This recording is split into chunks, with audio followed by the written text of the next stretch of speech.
నమస్కారం, welcome to I dream. నేను విజిత. ప్రస్తుతం మనతో పాటు ఉన్నారు ఇస్కాన్ టెంపుల్ నుంచి ప్రణవానంద ప్రభుజీ గారు.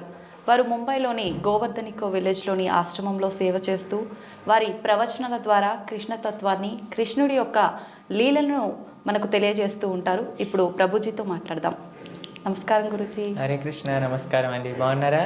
బాగున్నాను ప్రభుజీ, మీరు ఎలా ఉన్నారు? బాగున్నా అండి. చాలా సంతోషంగా ఉంది ప్రభుజీ మీతో ఇలా కలవటం, మీతో మాట్లాడటం. ప్రభుజీ, కృష్ణతత్వం అంటుంటారు. అసలు కృష్ణతత్వం అంటే ఏంటి ప్రభుజీ? మీరు ప్రేమ గురించి విన్నారా? వినే ఉంటారు. విన్నాం. ప్రేమ, పరిపూర్ణమైన ప్రేమతత్వమే కృష్ణతత్వం అంటే. ఓకే. అయినా మూర్తీభవించిన ప్రేమ స్వరూపం, మూర్తీభవించిన ఆనంద స్వరూపం. భగవంతుడి గురించి మన శాస్త్రములలో సత్ చిత్ ఆనంద స్వరూపము అని భగవంతుడి గురించి అంటారనమాట. ఇప్పుడు చూడండి, కృష్ణుడి లీలలు ఎటువంటిది అని అంటే, ఎవ్వరు ఆయనని ఏ విధంగా ఆశ్రయించినా సరే ఆయనని అట్రాక్ట్ చేసేస్తారనమాట. ఆకర్షణ మనకి మన మన గ్రావిటీ అని అంటారు. మన భూమికి ఉంటుంది గ్రావిటేషన్ ఎనర్జీ. అది ఏం చేస్తుంది అని అంటే, పైకి ఏదైతే ఉంటుందో దాన్ని కిందికి లాగేస్తుంది అనమాట గ్రావిటీ వల్ల. అవును.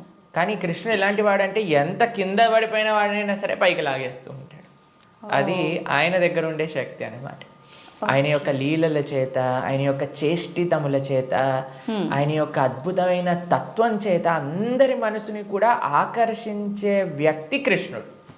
అయితే ఇప్పుడు చూడండి, చిన్నపిల్లల్ని బాలలీలలు చేసి ఆకర్షించారు.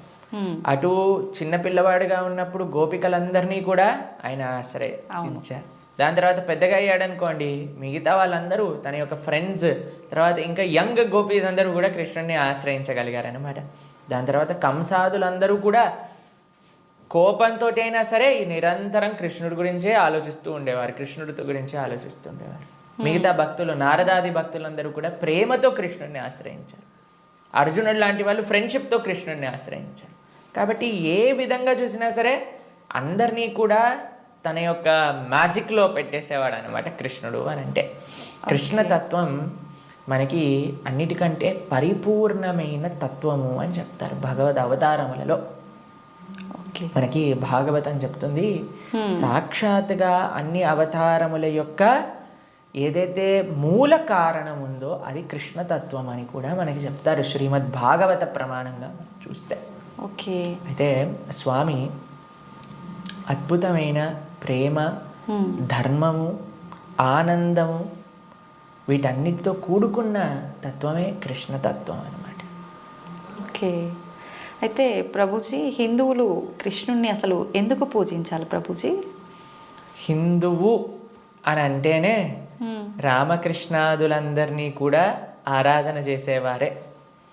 సనాతన ధర్మానికి ఒక మూల స్తంభం, లేదా ఒక విధంగా చెప్పాలి అని అంటే సనాతన ధర్మానికి ఒక అన్నిటికంటే ముఖ్యమైన గ్రంథం మనకి భగవద్గీత.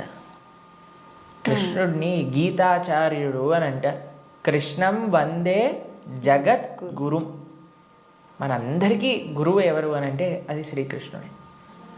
గీత ద్వారా అసలు హిందూ అని అంటే ఏంటి, సనాతన ధర్మానికి చెందినవారు అని అంటే ఏంటో తెలుసా అండి? మనకి భగవంతుడి పైన నమ్మకం ఉంటే మనం హిందువులం కాదండి, మనం సనాతన ధర్మానికి చెందిన వాళ్ళం కాదు.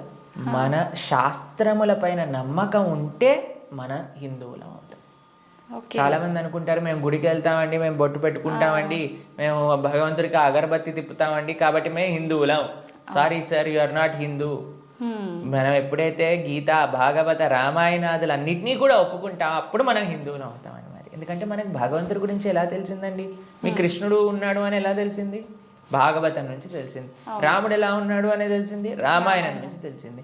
మనం రామాయణము, భాగవతము, భగవద్గీత, ఉపనిషత్తులు, వేదములు వీటిని ఒప్పుకున్నప్పుడే మనం భగవంతుడికి నమ్ముతాము అని మనకి ఆచార్యులు చెప్తారనమాట. కాబట్టి ఆస్తికత అని అంటే గ్రంథములపైన నమ్మకం పెట్టడం, మన శాస్త్రములపైన నమ్మకం పెట్టడం, మన ఆచార్యులపైన నమ్మకం పెట్టడం. కాబట్టి మనందరికీ ఎవరైతే కృష్ణుడు భగవద్గీతలో ఒక విషయం చెప్తారు, ఏంటో తెలుసా అండి? అహం బీజ ప్రదాపిత అని అంటారు.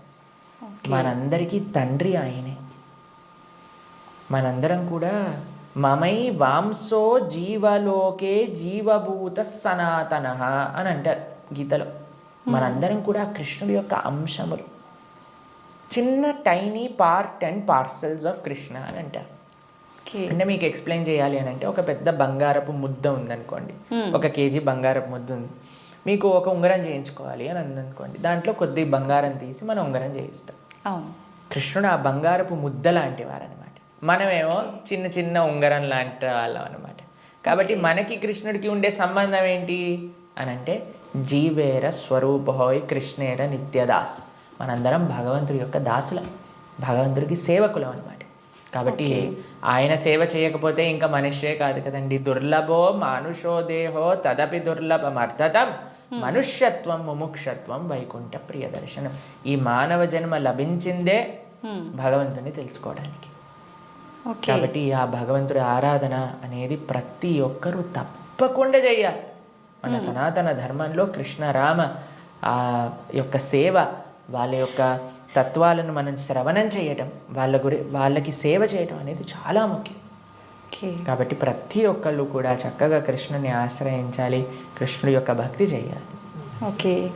అయితే ప్రభుజీ, కృష్ణుడిని ఆరాధించాలంటే కృష్ణుడి విగ్రహం అనేది మనం ఇంట్లో పెట్టుకొని ఆరాధించాల్సి ఉంటుందా గురూజీ? అసలు ఎందుకు పెట్టుకోవాలి కృష్ణుడి విగ్రహాన్ని? కృష్ణుడి యొక్క విగ్రహం ఎందుకు పెట్టుకోవాలి అని అంటే, మనం మీకు ఒక విషయం చెప్తానండి.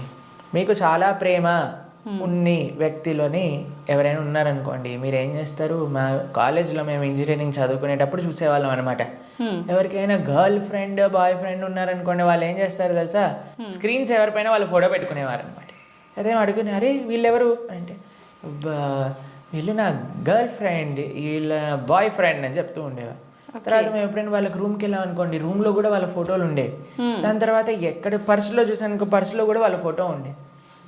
మనం ఎవరినైతే ప్రేమిస్తామో వాళ్ళ యొక్క చిహ్నాలతో మన అందరినీ నింపేసుకుంటూ ఉంటాం కదండి. అవును ప్రభుజీ. కాబట్టి మనం భగవంతుణ్ణి ప్రేమిస్తున్నాము అన్నప్పుడు భగవంతుడి యొక్క అవే మన దగ్గర ఉండాలన్నమాట. ఇప్పుడు చూడండి, మేము స్వామి ఆరాధకులం. మా స్క్రీన్ సేవర్లో చూడండి, మీకు కృష్ణుడు కనిపిస్తాడు, పార్థసారథి.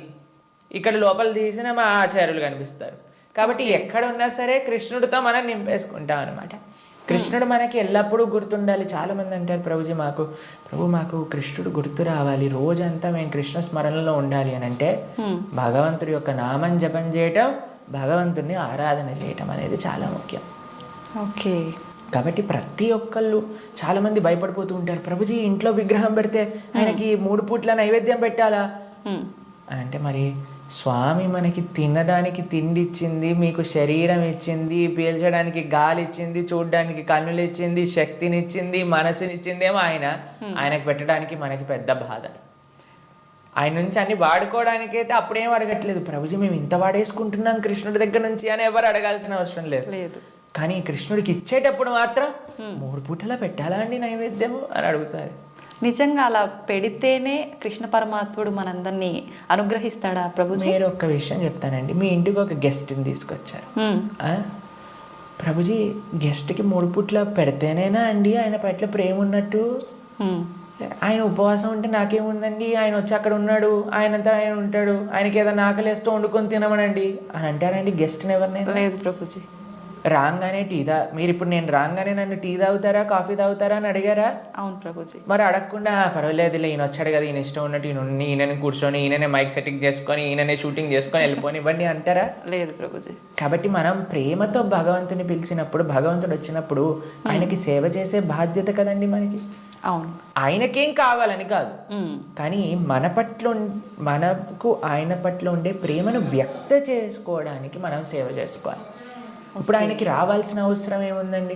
మీరు ఇందాక అన్నారు, ప్రభుజీ మీరు వచ్చినందుకు చాలా సంతోషమైంది అని.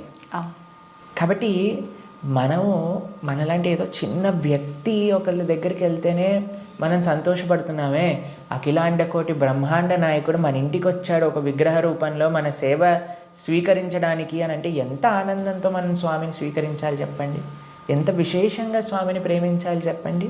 అవును ప్రభుజీ. మన ఇంట్లో భగవంతుడు అంటే ఒక వ్యక్తి, ఆయన మన దగ్గరకు వచ్చారు, మనం పిలిచి నమ్మకంతో వస్తే అక్కడ ఉంటాడు. కృష్ణ అనగానే స్వామి అక్కడ ఉన్నారు. ఇప్పుడు మనం ఏం చేస్తాం, భగవంతుడి యొక్క పూజ అంటే పెద్ద ఏదో వీళ్ళు అనుకుంటారు ఒక ఎక్స్ట్రా బాధ్యత మా తలపైన వేసేస్తారని. కాదండి, ఈజీ. ఇప్పుడు నేను వచ్చాక మీరేమన్నారు, రండి కూర్చోండి, నీళ్లు తాగుతారా, ఏదన్నా తీసుకుంటారా, అంతే భగవంతుడి ఆరాధన. స్వామి వచ్చావా, తర్వాత కూర్చోబెట్టడం, ఆసనం సమర్పణ చేయటం, తర్వాత అర్ఘ్య పాద్య ఆచమనీయాదులు ఇవ్వటం. తర్వాత మీరు ఇంటికి గెస్ట్ వచ్చారనుకోండి, అయ్యా వాష్రూమ్ యూస్ చేస్తారా, స్నానం చేసి రండి, ఫ్రెష్ అప్ అవ్వండి అంటారు కదా, స్వామికి స్నానం చేయించటం. దాని తర్వాత ఏం చేస్తారు, చక్కగా వస్త్రాలు ఇస్తారు, టవల్ ఇస్తారు, చూసుకోవడానికి వస్త్రాలు వేస్తారు. అయ్యా హాయిగా కూర్చోండి, మీకు భోజనం తయారు చేసి వచ్చాం, చక్కగా రండి, టిఫిన్ చేయండి, భోజనం చేయండి అని చెప్తాం. భగవంతుడికి నైవేద్యం పెట్టడం, అంతే పూజ అంటే. ఇంట్లో కంగారు పడిపోయి అయ్యా మా ఇంట్లో కృష్ణుని తెచ్చుకుంటే మేము ఏమేం చెయ్యాలి, మా సమయం అంతా పోతుందా. ఎంత చేశామని కృష్ణుడు చూడడు, ప్రేమతో చేశామా లేదా. పత్రం పుష్పం ఫలం తోయం యోమే భక్తా ప్రయచ్చతి. భక్తితో కానీ మనం పెడితే అది స్వామి తప్పకుండా స్వీకరిస్తారు. కానీ పెట్టాలి. చాలామంది విగ్రహాన్ని తెచ్చుకొని పూజ చేయాలన్నమాట. అలా ఉండకూడదు. మనం స్వామిని తెచ్చుకున్నప్పుడు మంచిగా ఆరాధన చేయాలి, ప్రేమతో పూజ చేయాలి. మా భక్తుల ఇంట్లలో మేము చూస్తామండి, ఎంత సుందరమైన శ్రీ విగ్రహాలంటే. ఫర్ ఎగ్జాంపుల్ మీకు ఒక విషయం చెప్తాను. మేము ఆదిలాబాద్ వెళ్తాం అప్పుడప్పుడు. అక్కడ గిరివారి ప్రభు లక్ష్మీలీల మాతాజీ అని డివోటీస్ వాళ్ళ ఇంట్లో విగ్రహాలు ఉన్నాయి. వాళ్ళు ఎంత బాగా చేస్తారు, ప్రొద్దున పూట లేవంగానే స్వామికి చక్కగా వాళ్ళు ఉయ్యాల్లో పడుకోబెడతారనమాట రాత్రిపూట. అయితే పడుకునే ముందు ఏం చేస్తారు తెలుసా అండి, వాళ్ళు చక్కగా కాళ్ళు ఒత్తుతారు స్వామికి. కాళ్ళు ఒత్తి చేతులకి మాలిష్ చేసి తర్వాత పడుకోబెడతారు. అన్ని అలంకరణలు తీసేసి నైట్ డ్రెస్ వేసినట్టుగా పడుకోబెడతారు. పడుకొని ఇప్పుడు చలికాలం అనుకోండి, ఒక చక్కటి రజాయి షాల్ కూడా కలిపి పెడతారనమాట. ప్రొద్దున పూట లేస్తారు. లేపాక చిన్నపిల్లవాడిని ఎలా మనం కూర్చోబెట్టి ఆయనను రెడీ చేసి ఎలా అయితే చేస్తామో అలా కూర్చోబెట్టి స్వామికి అలంకరణ చేసి, పిల్లలందరూ వాళ్ళ ఇంట్లో 3 పిల్లలు ఉన్నారనమాట. 3 పిల్లలు వచ్చి భగవంతుడికి ఆరతి చేస్తారు. అమ్మ నాన్న అందరూ ఇంటిల్లిపాది భగవంతుడి యొక్క సేవ చేసుకుంటారు. మీకు ఒక విషయం చెప్తా, a family that praise together stays together. మనం అన్నీ చేస్తామండి. ఇంటిల్లిపాది అందరిని తీసుకొని సినిమాకి వెళ్ళొచ్చు, ఇంటిల్లిపాది అందరిని తీసుకొని హోటల్కి వెళ్ళొచ్చు, ఇంటిల్లిపాది అందరిని తీసుకొని పార్క్కి వెళ్ళొచ్చు. అయినా సరే మాకు ఫోన్ చేసి చెప్తున్నాను, ప్రభుజీ మా ఇంట్లో ఎవరు మమ్మల్ని అండర్స్టాండ్, పిల్లలు మాటినట్లేదు ప్రభుజీ, ఈయన గారు మాటినట్లేదు ప్రభుజీ, ఆవిడ మాటినట్లేదు ప్రభుజీ, తలనొప్పి వస్తుంది ప్రభుజీ. నేనంటే అమ్మ మీరు సినిమాకి తీసుకెళ్తున్నారు, సీరియల్ చూపిస్తున్నారు, పార్క్కి తీసుకెళ్తున్నారు, రెస్టారెంట్కి తీసుకెళ్తున్నారు, ఎప్పుడైనా మీరు నలుగురు కలిసి ఒకటేసారి భగవంతుడికి పూజ చేశారా? నలుగురు కలిసి నియమంగా ప్రతి వారం మేము గుడికి వెళ్తామండి, ప్రతి వారం మేము గోసేవ చేయడానికి వెళ్తామండి అని ఎవరైనా చేస్తున్నారా అంటే, లేదండి మా ఆయన గారు గుడికి రాదండి, నేను ఒక్కనే వెళ్తానండి, మా ఆవిడ గారు పూజ చేయరండి, నేను ఒక్కనే పూజ చేస్తానండి, మా పిల్లలు ఆడుకోవడానికి వెళ్తారు. ఏవైతే చేయకూడదో అన్ని నలుగురు కలిసి చేస్తున్నారు, ఏదైతే పని చెయ్యాలో కలిసి చేయట్లేదు కదా. మేము అన్నాం వాళ్ళకి, ఒక నెల రోజులు కలిసి మీరు ఆలయానికి వెళ్ళండి, నెల రోజులు కలిసి గోశాలకు వెళ్ళి గోసేవ చేయండి, ఒక నెల రోజులు కలిసి ఒక 5 నిమిషాలైనా సరే భగవంతుడు ముందు ప్రార్థన చేయండి అంటే, నెల రోజుల తర్వాత మాకు ఫోన్ చేశారు. ఫోన్ చేసి ప్రభుజీ ఇప్పుడు మేము ఇంతకు ముందు కంటే చాలా ప్రశాంతంగా ఉన్నాం, ఇంతకు ముందు కంటే చాలా మార్పు మా జీవితాల్లో వచ్చింది. కాబట్టి మేమన్నా ఇలానే చేస్తూ ఉండండి, ఇంకా శాంతి మీ ఇంట్లో పెరుగుతుంది. కాబట్టి మనకు ఒక కామన్ పాయింట్ కావాలి. ఆ కామన్ పాయింట్ మంచి సెంటర్ అయి ఉండాలి, అది భగవంతుడు. భగవంతుని కేంద్రంగా పెట్టుకుంటే, ఇప్పుడు మన ఇంటికి కేంద్రం ఏంటండి, డైరెక్ట్గా ఇంట్లో నుంచి రాగానే ఫస్ట్ మహావిశ్వరూప దర్శనం, పెద్ద ఎల్సిడి స్క్రీన్ టీవీ కనిపిస్తుంది మనకి. అవును ప్రభుజీ. కాబట్టి టీవీ మనకి కేంద్రం అయిపోయింది. టీవీలో ఏం చూపిస్తారండి, ఆ చెత్త ఈ చెత్త తప్ప ఏం అవసరమైన విషయాలు ఏం చూపించరు, ఇలాంటి ప్రోగ్రాంల విషయం పక్కన పెడితే. కాబట్టి మనిషికి ఏది మంచిదో అది మనకి కేంద్రంగా ఉండాలి. ఇప్పుడు దురదృష్టవశాత్తు టీవీలు కేంద్రం అయిపోయాయి ఇంటికి. ఎంత పెద్ద టీవీ ఉంటే అంత గొప్ప స్టేటస్ నీది అని చెప్పుకునే వాళ్ళు కూడా తయారైపోయారు. మేము ఒక భక్తుల ఇంటికి వెళ్ళాం. జనరల్గా భక్తుల ఇంట్లలో టీవీలు చూడం మేము ఎప్పుడు కూడా. వాళ్ళు టీవీలు తీసేసి ఎక్కడైతే టీవీ ఉండాలో అక్కడ ఆలయం ఉంటుంది. మా ఇంట్లో కూడా టీవీ ఉండదండి. మా ఇంట్లో హాల్లోకి వెళ్తే ఫస్ట్ కనిపించేది మీకు మా పూజా గది, మా ఆరాధన మూర్తులు అన్నీ కూడా కనిపిస్తూ ఉంటాయి అన్నమాట. డెలిబరెట్లీ మేము అసలు టీవీ పెట్టలేదు హాల్లో, ఎందుకంటే అందరికీ కేంద్రం భగవంతుడు ఉండాలి అట్లీస్ట్ అని. కాబట్టి భక్తుల ఇంట్లలో ఎక్కడైతే టీవీ మెయిన్ ప్రదేశం ఉంటుందో అక్కడ తప్పకుండా పూజ రూమ్ ఉంటుంది. కానీ ఈ భక్తుడి ఇంట్లో మాత్రం పెద్ద టీవీ ఉందన్నమాట. ఓకే. అయితే నేను అడిగి ఆశ్చర్యపోయాను, అరే టీవీ ఏముంది ప్రభుజీ ఒకసారి వెనకాల చూడండి అనగానే ఏం వైర్ లేవు, ఉత్తి టీవీ అలా పెట్టి ఉంటారనమాట. అయితే నేను అన్నాను ఏమైంది, ఎందుకు అలా పెట్టారు అంటే ప్రభుజీ అందరు అంటున్నారు టీవీ ఒక స్టేటస్ సింబల్ అయిపోయింది, మీ ఇంట్లో టీవీ లేదా, మీ ఇంట్లో టీవీ లేదా, మీ ఇంట్లో టీవీ లేదా అన్నందుకు వాళ్ళ కోసం అని పెట్టేశాను ప్రభు, కానీ వైర్లు పెట్టలేదు, ఉత్తి టీవీ పెట్టానని చెప్పారనమాట. Okay, super Prabhuji. కాబట్టి ఇప్పుడు చూడండి, మన జీవితంలో దేన్ని మనం చూస్తూ ఉంటే, దేన్ని మనం వింటూ ఉంటే, దేని గురించి మనం మాట్లాడుకుంటూ ఉంటే, దేని గురించి మనం తలుస్తూ ఉంటే అలా మన మనసు అయిపోతుంది. ఓకే. మీరు చెడు విషయాలు వింటూ, చెడు కార్యక్రమాలు చూస్తూ, అనవసరమైన అక్కర్లేని గొడవలు, మన ఇల్లు ఎంత ప్రశాంతంగా ఉన్న సీరియల్లో మనం గొడవలు చూస్తూ ఉంటే ఆ గొడవలు మన ఇంట్లోకి కూడా వస్తాయి ఒక రోజున. ఎందుకంటే అదే కదండి మన మనసులో దింపేది, అదే కదా మన మనసులో అంత నాటుకుపోయేది. నేను చిన్న చిన్న పిల్లల్ని చూస్తాం, అప్పుడప్పుడు విచిత్రమైన స్లాంగ్లో మాట్లాడతారు. ఓయ్ ఏంట్రా ఇది ఎక్కడ పట్టుకున్నావు నువ్వు అని అంటే, ఆ సినిమాలో అలా మాట్లాడా హీరో. ఓకే. మేము స్కూల్లో చదువుకుంటున్నప్పుడు మాకు గుర్తుందనమాట, ఒకసారి మేము ఒక బర్త్డే పార్టీకి వెళ్ళినప్పుడు మా ఫ్రెండ్ ఇలా షర్ట్ టక్ చేసుకుంటారు కదా, ఒకవైపు వదిలేశాడు అనమాట, ఒకవైపు టక్ చేసుకున్నాడు. నేను రే నువ్వు ఇంకో వైపు టక్ చేసుకుంటా మర్చిపోయావురా అని అంటే, అది కాదు ఇప్పుడు ఇది లేటెస్ట్ ఫ్యాషన్ అని అన్నారు. ఎక్కడ చూసావు నువ్వు అని అంటే, సినిమాలో చూసాను. కాబట్టి ఏదైతే చూస్తామో మనం దాన్ని అనుకరిస్తాం, ఏదైతే వింటామో అదే మనం అనుకరిస్తాం. కాబట్టి మేం చెప్పేది జనాలకి ఏంటి అంటే, మంచిని చూడండి, మంచిని వినండి కదా, మంచి విషయం గురించి ఆలోచించండి. భగవంతుడి కంటే మంచి విషయం ఏముందండి ఈ ప్రపంచంలో? అవును. కాబట్టి మన ఇంట్లో మంగళకరంగా ఉండాలి అని అంటే, ఎక్కడ చూసినా భగవంతుడి గురించి ఉండాలి, ఇక్కడ చూసినా భగవత్ స్పృహ అనేది మనకు కలగాలి. మా ఇంటికి వచ్చిన వాళ్ళందరూ ఏమంటారో తెలుసా అండి, ఈ ఇల్లుకి ఉత్తి గోపురం తక్కువ, ఆలయమే సాక్షాత్తుగా అని అంటారు. మా అమ్మ వాళ్ళు ఉండే ఇల్లు మా ఇల్లు అని అంటే, మేము ఉండేది ఆశ్రమంలో. కానీ మా పేరెంట్స్ అండి, ఎక్కడ చూసినా మీకు ఎటువైపు చూసినా కృష్ణుడు కనిపిస్తూ ఉంటాడు, కృష్ణుడి యొక్క వివిధ లీలలు కనిపిస్తూ ఉంటాయి. అట్లీస్ట్ మనం మర్చిపోనే స్థితిలో ఉన్నా సరే అటు చూస్తే, ఓ కృష్ణలీల, కృష్ణుడు ఇలా గోవులను కాయడానికి వెళ్తున్నారు, ఇక్కడ గోపికలతో చక్కగా నృత్యం చేస్తూ ఉన్నారు, ఓ ఇక్కడ యశోదమ్మతో ఉన్నారు అని మనకు ఆ స్పృహ రావాలి. కాబట్టి మనం 24 గంటలు మనం ఒక పాజిటివ్ ఎన్వైరన్మెంట్లో ఉండటం వలన, భగవంతుడికి దగ్గరగా ఉండటం వలన అది మనకి మంచిది. కాబట్టి ప్రతి హిందువు అని అంటేనే శ్రీ విగ్రహ ఆరాధన అత్యంత ముఖ్యం. మనము భగవంతుడి యొక్క అస్తిత్వాన్ని, భగవంతుడు అన్నిటికంటే కృప ఏంటో తెలుసా అండి, ఆయనకి ఒక విగ్రహ రూపంలో మన దగ్గరికి రావడం. ఓకే. ఆ కృపని మనందరం, ఈ సనాతన సాంప్రదాయం పాపం మిగతా వాళ్ళకి ఆ అదృష్టం లేదు, వాళ్ళకి ఆ ఆనందం అంటే ఏంటో తెలియదు. కానీ మన సాంప్రదాయంలో ఆ విగ్రహ ఆరాధన, ఆ సేవ, భగవంతుడికి ఆ ప్రేమపూర్వకమైన సేవ చేస్తే అండి, అసలు దానికంటే గొప్ప ఆనందం ఈ ప్రపంచంలో ఇంకొకటి లేదు. కాబట్టి అటువంటి అదృష్టాన్ని మనం వదిలేసి పూజ చేయాలా, పూజ ఎందుకు చేయాలి, పూజ చేస్తే 3 పూట్ల నైవేద్యం పెట్టాలా, పూలు తీసుకొని రావాలా, మాల కట్టాలా, బట్టలు వేయాలా, అయ్యో రామ, మాకు ఇలాంటి ప్రశ్నలు ఇస్తే మాకు చాలా బాధేస్తుంది అనమాట. ఎందుకంటే మన పెద్దలందరూ, మన ఆచార్యులందరూ, మన గురువులందరూ భగవంతుడి యొక్క ఆరాధన ఎలా చెయ్యాలి, ఎంత బాగా చెయ్యాలి అని జీవితం యొక్క గోల్ భగవంతుడి ఆరాధన కోసం పెట్టేస్తే, భగవంతుడి యొక్క శ్రీమూర్తులను కాపాడటంలో పెట్టేస్తే, మనం మాత్రం ఇప్పుడు మోడర్న్ డే 21st సెంచరీ హిందువులు పూజ చేయాలా అని అడిగే స్థితిలోకి వచ్చేస్తాం.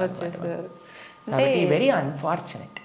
పూజ చేస్తున్నాము అంటే చాలా వరకు భయం ఒకటి మొదలైంది ప్రభుజీ అందరిలో, ఏం చేస్తే ఏం తప్పు అవుతుందో, దానివల్ల మాకేమన్నా మళ్ళీ అపచారం జరుగుతుందో, ఇట్లాంటి భయాలు ఎక్కువైపోయినాయి ప్రభుజీ. అదే కదా, ఎందుకంటే మనం దేవుడితో బిజినెస్ చేయాలి అని ప్రయత్నిస్తున్నాం కాబట్టి, బిజినెస్ ట్రాన్సాక్షన్స్లో ఏదైనా తప్పు రాసాం అనుకోండి అయిపోయానంటే, బిజినెస్ ట్రాన్సాక్షన్స్లో ఏదైనా తప్పు చేసాం అనుకోండి, ఎందుకంటే వీడు ఏం ఆలోచిస్తున్నాడు, ఇప్పుడు నేను ఇది ఇలా చేస్తే దేవుడు నాకు అది అలా ఇవ్వాలి, అయ్యా నువ్వు నాకు 1 కోటి రూపాయలు ఇస్తే నేను నీకు 10 కొబ్బరికాయలు కొడతాను. ఏంటి దేవుడు మీకు 1 కోటి రూపాయలు ఇస్తే మీరు 10 కొబ్బరికాయలు కొడతారా? దేవుడికి ఎంత పెద్ద దానం ఇస్తున్నాడు చూడండి దేవుడికి. అసలు ఇలా తయారైపోయాం కదండి. మనకి ఏం అవసరం లేదు, ప్రేమ మనకు అవసరం లేదు భగవంతుడి పట్ల. దేవుడా నువ్వు నాకు ఇది ఇవ్వు, నాకు ఆరోగ్యాన్ని ఇవ్వు, నాకు బట్టలు ఇవ్వు, నాకు డబ్బులు ఇవ్వు, నాకు కార్లు ఇవ్వు, నాకు ఇల్లులు ఇవ్వు, నాకు పిల్లలు ఇవ్వు, నాకు పెళ్లి చెయ్యి. మనం తిరుప్పావై ప్రవచనాలు చెప్తూ ఉంటే ఒక మంచి భార్య కోసం తిరుప్పావై వ్రతం చేయొచ్చా, మంచి భర్త కోసం తిరుప్పావై వ్రతం చేయొచ్చా? ప్రతిదీ కూడా మనం మన కోరికలు తీర్చుకోవడానికి భగవంతుని వాడుకుంటున్నాం. ఆయన ఏటీఎం మషిన్ లాగా కార్డు పెట్టామా, డబ్బులు తీసుకున్నా, దాని తర్వాత వదిలేసాం అంతే. కాబట్టి భగవంతుడు అంటే మనకి సేవ చేయడానికి వచ్చినవాడు కాదండి. భగవంతుడు అంటే మనం ఆయన సేవ చేయాలి, ఆయనను మనం ఆశ్రయించాలి, ఆయనను మనం సేవించాలి. ఇప్పుడు మీకు ఒక విషయం చెప్తానండి. ఒక చిన్న పిల్లవాడు ఉన్నాడు, తల్లి ఇలా ఎత్తుకుంది. మేము చిన్నప్పుడు చూస్తాం, మేము కూడా చేసే ఉంటాం. అప్పుడప్పుడు అమ్మ జుట్టు పట్టుకొని ఇలా పీకుతారు, చూసారా? పిల్లలు ఇలా పట్టుకొని ఇలా పీకేస్తుంటే అమ్మ అంటుంది, ఓ ఇలా ఇలా తీసేసి, ఓ మా కన్నా, మా బంగారు కొండ అని అంటుంది. అంతేగాని నా జుట్టు పీకినందుకు లాగా ఒకటి పీకి పెడుతుందా పిల్లవాడిని? లేదు ప్రభుజీ. ఎందుకంటారండి? పిల్లల్ని గారాబం చేస్తుంటారు ముద్దుగా, అంటే తెలిసి తెలియని వయసు కదా. ప్రేమ. పాపం వాడికి ఏం తెలుసండి జుట్టు పీకితే నొప్పేస్తుంది మా అమ్మకి అని. కానీ తల్లికి ఆ పిల్లవాడి పైన ప్రేమ అంటే ఏమనిపించదు. అవును, అంతేనా? కొన్నిసార్లు పిల్లలు చూసారా, మూత్రం పోసేస్తూ ఉంటారు. ఆ తాతగారు ఎత్తుకున్నప్పుడు, అమ్మమ్మ ఎత్తుకున్నప్పుడు ఏమని అంటారా అండి? తీసి పిల్లవాడిని ఇలా పడేస్తారా పాట అని? ఇంకా హ్యాపీగా ఫీల్ అవుతారు. ఎంత ఒకళ్ళని చూసానమాట మేము, ఓ మా పిల్లవాడు, మా మనవాడు మూత్రం పోసాడే అని ఎగిలిపోతున్నాడు ఆయన. ఎందుకు? ప్రేమ ఉంది కాబట్టి భగవంతుడు ప్రేమైకమూర్తి. అందుకే కృష్ణుడి గురించి ఏమన్నాం మనం? ప్రేమ స్వరూపం. ఆయనని మాత్రం మనకి తెలియగా, అయ్యా నా భక్తిమాన్, నాకు భక్తి లేదండి, నాకు మంత్రాలు తెలియదు, నాకు నీ పైన అంత ప్రేమ లేదు స్వామి, నాకు తెలిసింది మా గురువులు చెప్పిన విధంగా నీకు పూజ చేస్తున్నా, నువ్వే అన్నిటినీ కాపాడుకో, నువ్వే ఇది ఆరాధన పూర్తి చెయ్యి అని ప్రేమతో చేస్తే స్వామి ఎందుకు అలా చేయడండి? ఎలా చేసినా సరే స్వామి స్వీకరిస్తాం. ప్రేమ ఉండాలంతే. కానీ మనకి ప్రేమ అవసరం లేదు, భగవంతుడు అవసరం లేదు. అయ్యా నువ్వు నాకు ఈ కోరిక తీర్చేసేయ్, ఇదే నాకు నీతో ఉండే సంబంధం, ఇంతే. కాబట్టి ఆధ్యాత్మికవేత్తలు కూడా చేసే అన్నిటికంటే పెద్ద పొరపాటు ఏంటంటే భగవంతుణ్ణి కేవలం భౌతిక కోరికల కోసం ఆశ్రయించాలి అని చెప్పటం అన్నిటికంటే పెద్ద అపరాధం. కాబట్టి ఎప్పుడూ అలా చేయకూడదు. స్వామిని ప్రేమతో ఒక తండ్రిలా, ఒక పిల్లవాడిలా, లేదా ఒక స్వామిలా మనం ఆరాధన చేయాలి. కాబట్టి దాంట్లో ఎప్పుడు తప్పు ఉండదండి. ప్రభుజీ, సాధారణ భక్తులు ఆ రకంగా కృష్ణ భగవాను పూజించిన, సేవ చేసుకున్నా కూడా వస్తాడా ప్రభుజీ భగవానుడు? ప్రేమతో పిలిస్తే వస్తారు, ఎవరు పిలిచినా వస్తారు. ఎవ్వరు పిలిచినా ఆయన వస్తారు. వ్యాధస్య ఆచరణం ధ్రువస్య వయః విద్యా గజేంద్రస్య కా కుబ్జాయాం కిము నామ రూపమధికం కిం తత్సుధామోదనం వంశక్కో విదురస్య యాదవపతేరుగ్రస్య కిం పౌరుషం భక్త్యా తుష్టతి నహి గుణైర్భక్తి ప్రియో మాధవ. ఒక 5 ఏళ్ల పిల్లవాడు ధ్రువుడు పిలిచాడు, రాలేదా అండి భగవంతుడు? ఒక ఏనుగు పిలిచింది, గజేంద్రుడు వచ్చాడా లేదా? ఒక కుబ్జ అనే ఒక కురూపి స్త్రీ పిలిచింది, స్వామి కృపనిచ్చేశాడు కదా. ఉగ్రసేన మహారాజు, సుధామ, ఆయన పాపం డబ్బులే లేవు. కృష్ణుడు ఏ కులాన్ని చూసో, లేదా జ్ఞానాన్ని చూసో, లేదా డబ్బుల్ని చూసో, అందాన్ని చూసో, వయస్సుని చూసో, యోగ్యతని చూసో రాడండి. భక్త్యా తుష్టతి నహి గుణైర్భక్తి ప్రియో మాధవ. కృష్ణుడున్నాడు, స్వామి పలుకుతాడు అనే నమ్మకంతో ఎవరైతే పిలుస్తారో, ఇప్పుడు ఎవరైనా ఆ శ్రీ భగవంతుడి యొక్క విగ్రహాన్ని చూసి ఇది బొమ్మ అనుకుంటే బొమ్మలానే ఉంటాడండి. ఇది మట్టితో చేశారా అంటే మట్టే ఉంటాడు. స్వామి ఉన్నాడు అని నమ్మితే ఎక్కడైనా భగవంతుడు ఉంటాడు. ఎవరైనా చెప్పారనుకోండి, అరే ఈ మట్టి విగ్రహంలో భగవంతుడు రావటం అపరాధం అని అంటే వాడికి భగవతత్వం గురించే తెలియదు. మీకు ప్రేమ ఉందనుకోండి, ఎక్కడ పిలిచినా ఒక వ్యక్తి వస్తారు. అవునా కదా? అవును ప్రభుజీ. మేము ఒక ప్రోగ్రామ్కి వెళ్ళామండి. అయితే వాళ్ళు అన్నారు, ప్రభుజీ మా ఈ చిన్న ప్రోగ్రామ్కి వస్తారని మేము అనుకోలేదు ప్రభుజీ, కానీ పిలవంగానే మీరు వచ్చారు. ఒక చిన్న వ్యక్తినండి, ఒక ఇన్సిగ్నిఫికెంట్ పర్సన్ లైక్ మీ ఒక దగ్గరికి వెళ్తే వాళ్ళు ఎంత ఆనందపడ్డారు. అరే మా ప్రదేశానికి కూడా వస్తారా, మా ఇంటికి వస్తారా ప్రభుజీ అని ఆనందపడ్డారు.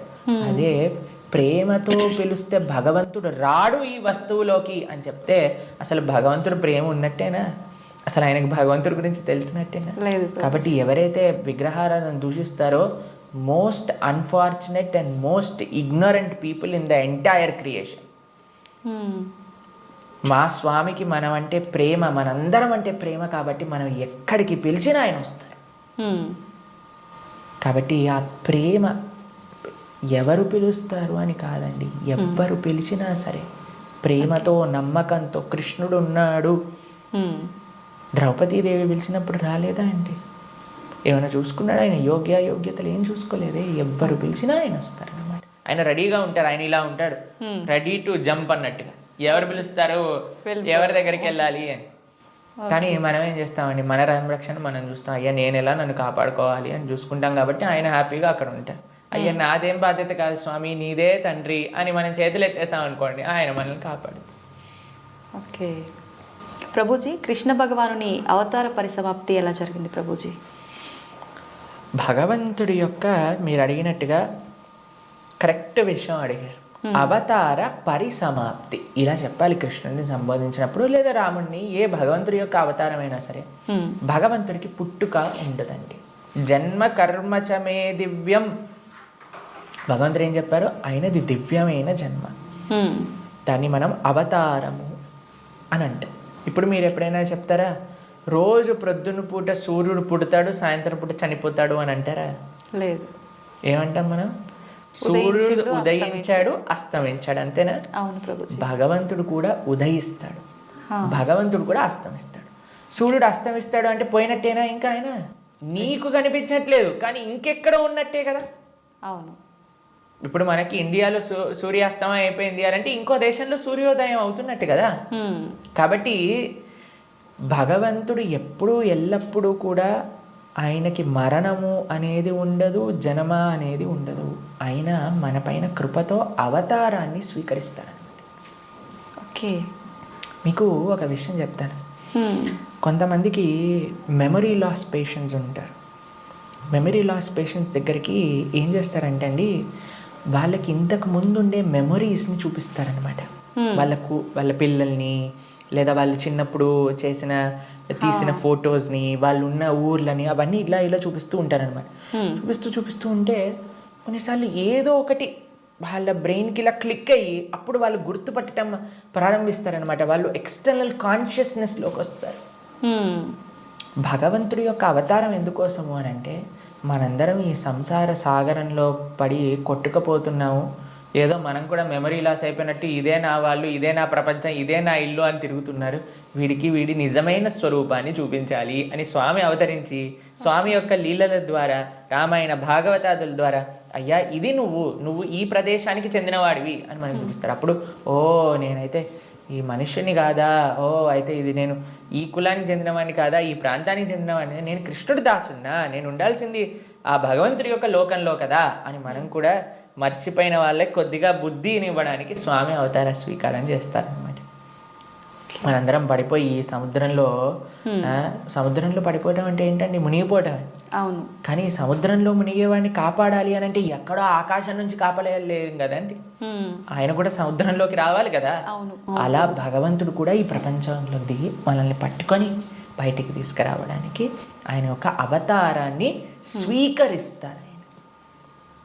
ఆ ప్రయోజనం అయిపోయినట్టు ఏంటి ప్రయోజనం భగవంతుడు అవతరించడానికి? భగవద్గీతలో కృష్ణుడు చెప్పారు, యదా యదా హి ధర్మస్య గ్లానిర్భవతి భారత. అయ్యా ఎక్కడైతే ధర్మం నశిస్తుందో అక్కడక్కడ నేను అవతరిస్తా. పవిత్రానాయ సాధూనాం వినాశాయ చతుష్కృతాం ధర్మ సంస్థాపనార్థాయ సంభవామి యుగే యుగే. అయ్యా ఎక్కడైతే భక్తుల్ని కాపాడాలో, ఎక్కడైతే ఆ ధర్మాన్ని నాశనం చేయాలో, ధర్మాన్ని స్థాపన చేయాలో అక్కడ నేను అవతరిస్తాను అని. కాబట్టి అప్పుడప్పుడు భగవంతుడు వివిధ రూపాలలో అవతరిస్తారు. అవతారం అయిపోయింది అంటే ఆ ప్రయోజనం అయిపోయింది అన్నప్పుడు అవతార పరిసమాప్తి చేస్తారనమాట. కాబట్టి చాలామంది కృష్ణుడు చనిపోయాడు, కృష్ణుడు పుట్టాడు. కృష్ణుడు పుట్టలేదండి, కృష్ణుడు చనిపోలేదు. కృష్ణుడు అవతరించారు, కృష్ణుడు అవతార పరిసమాప్తి చేశారు. మనం పుట్టంగానే ఊ అని ఏడుస్తూ ఉంటారు. ఏడవకపోయినా సరే, ఎవరైనా ఏడవకపోతే ఏం చేస్తారంటే డాక్టర్ వచ్చి రెండు వేస్తాడనమాట. ఏడవాలి మనం. కానీ కృష్ణుడు పుట్టినప్పుడు తెలుసా అండి, నవ్వుతూ పుట్టాడు. అమ్మ నాన్న ఆశ్చర్యపోయాడు. జలధరుదేహు నాజాను చతుర్బాహు సరసీరు జాక్షు విశాలాక్షు జారు గదా శంఖ చక్ర పద్మ విలాసు కంఠ కౌస్తుభమణి కాంతిబాను కమనీయ కటిసూత్ర కంకణ కేయూర శ్రీవత్సలాంఛనాంచిత విహారు సురకుండల ప్రభాయుత కుంటల లాటు వైఢూర్య మణి గణవరి కిరీటు బాలు పూర్ణేందు రుచిజాలు సుగుణాల బాలు భక్తలోక బాలు కృపావిశాలు జూచి తిలకించి పొలకించి ఒబ్బి చెలరేగ వసుదేవుడు ఉత్సహింపే అని అంటారనమాట భాగవతంలో.